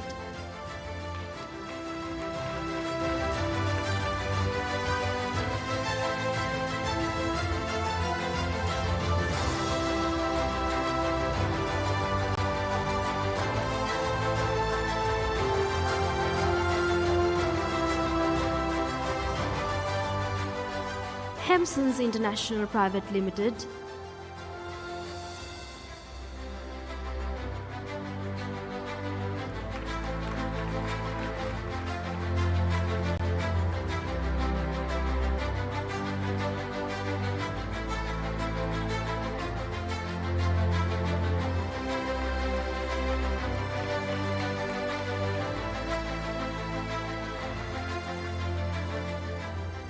the People's Bank,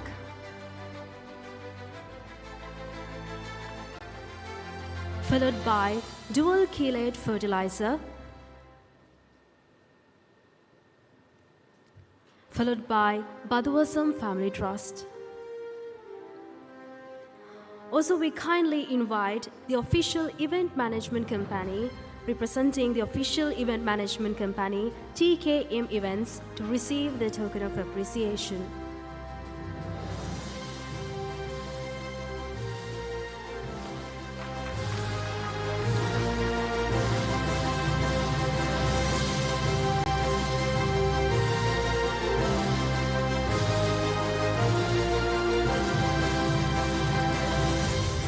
Thank you very much, sir. The success of this symposium would have not been possible without the unwavering dedication of many individuals. Behind every seamless moment today lies their countless hours of efforts and dedication. Ladies and gentlemen, as we draw this special occasion to a close, it is my sincere pleasure to invite Dr. Anushka Bandara, the Secretary of the International Symposium on Agriculture and Environment, to deliver the vote of thanks.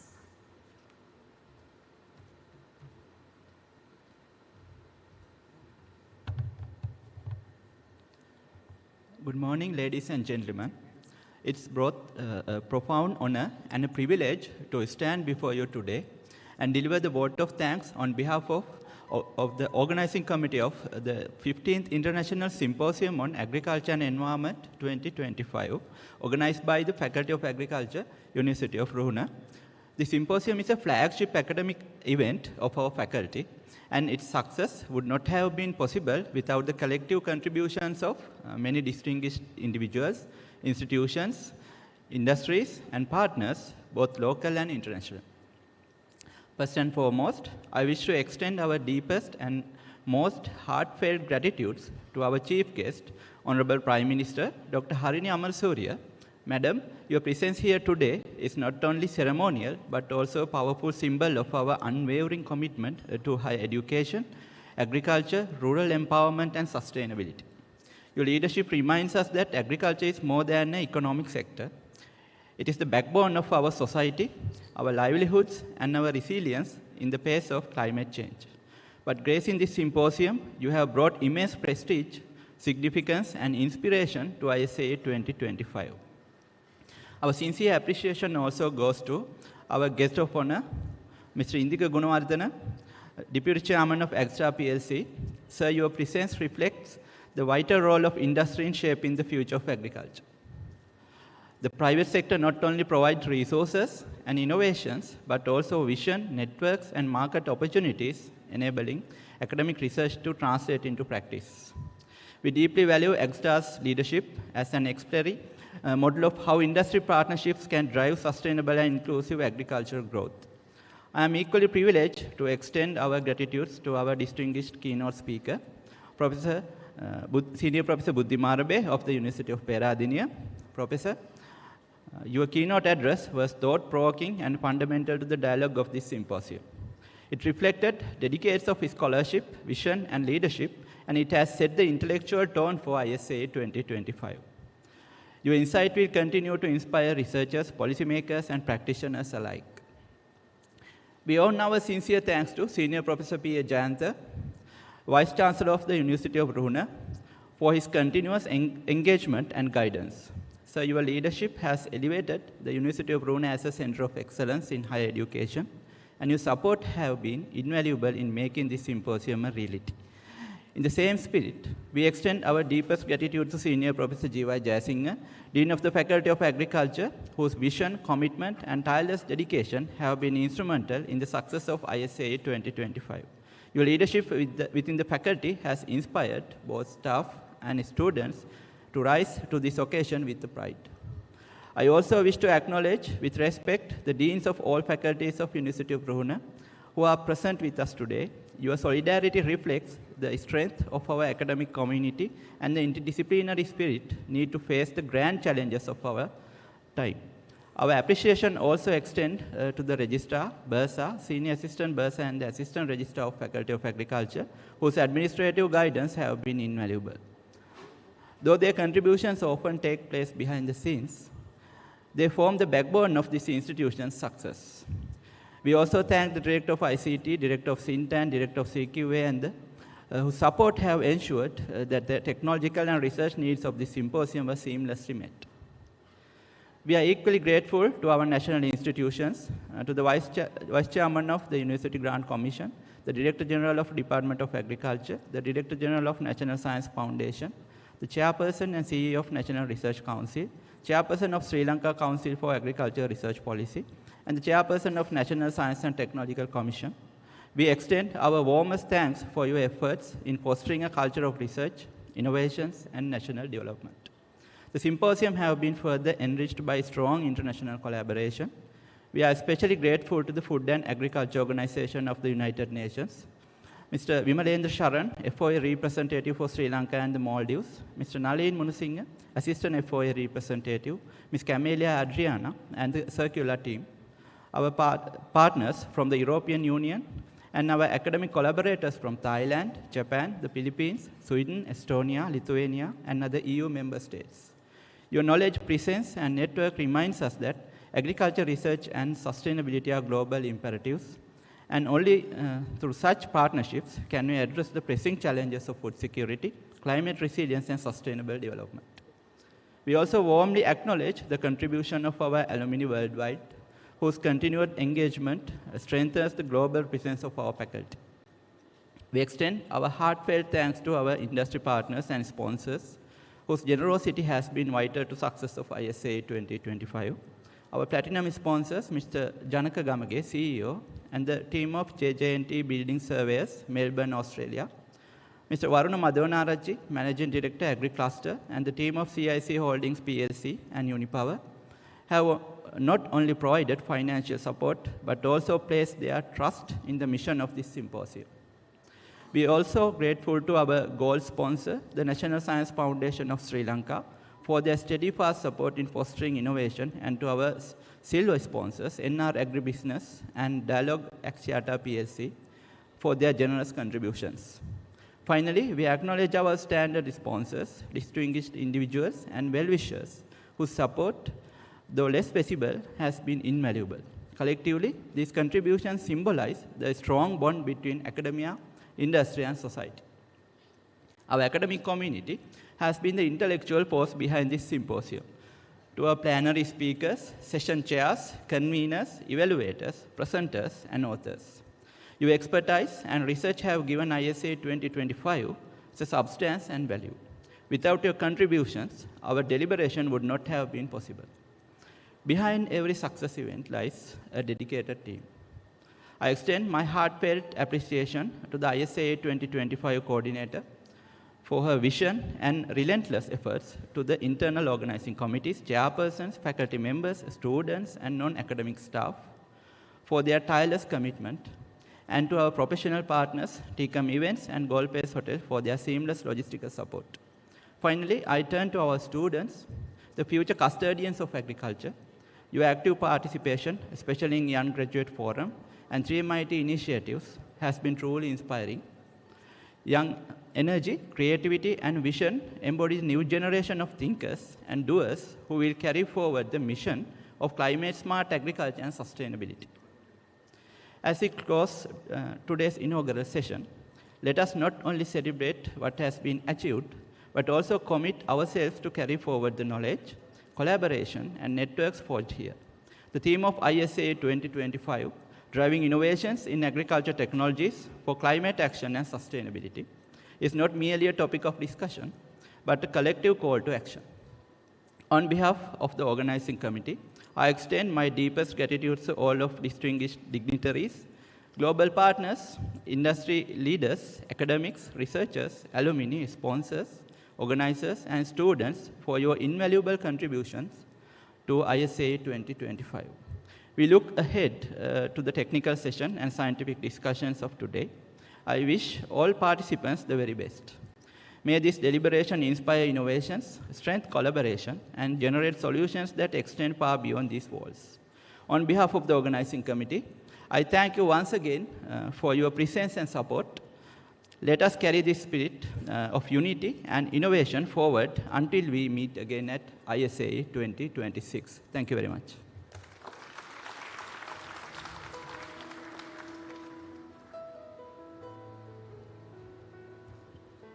Thank you, sir. With minds inspired and hearts ignited, let the ISAE 2025 be the spark that lights our way forward to a sustainable agriculture driven by innovation. Thank you all once again for joining with us today, and as we officially conclude the inauguration ceremony of the International Symposium on Agriculture and Environment 2025, please rise for the national anthem.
Ladies and gentlemen, please kindly take note of the afternoon schedule.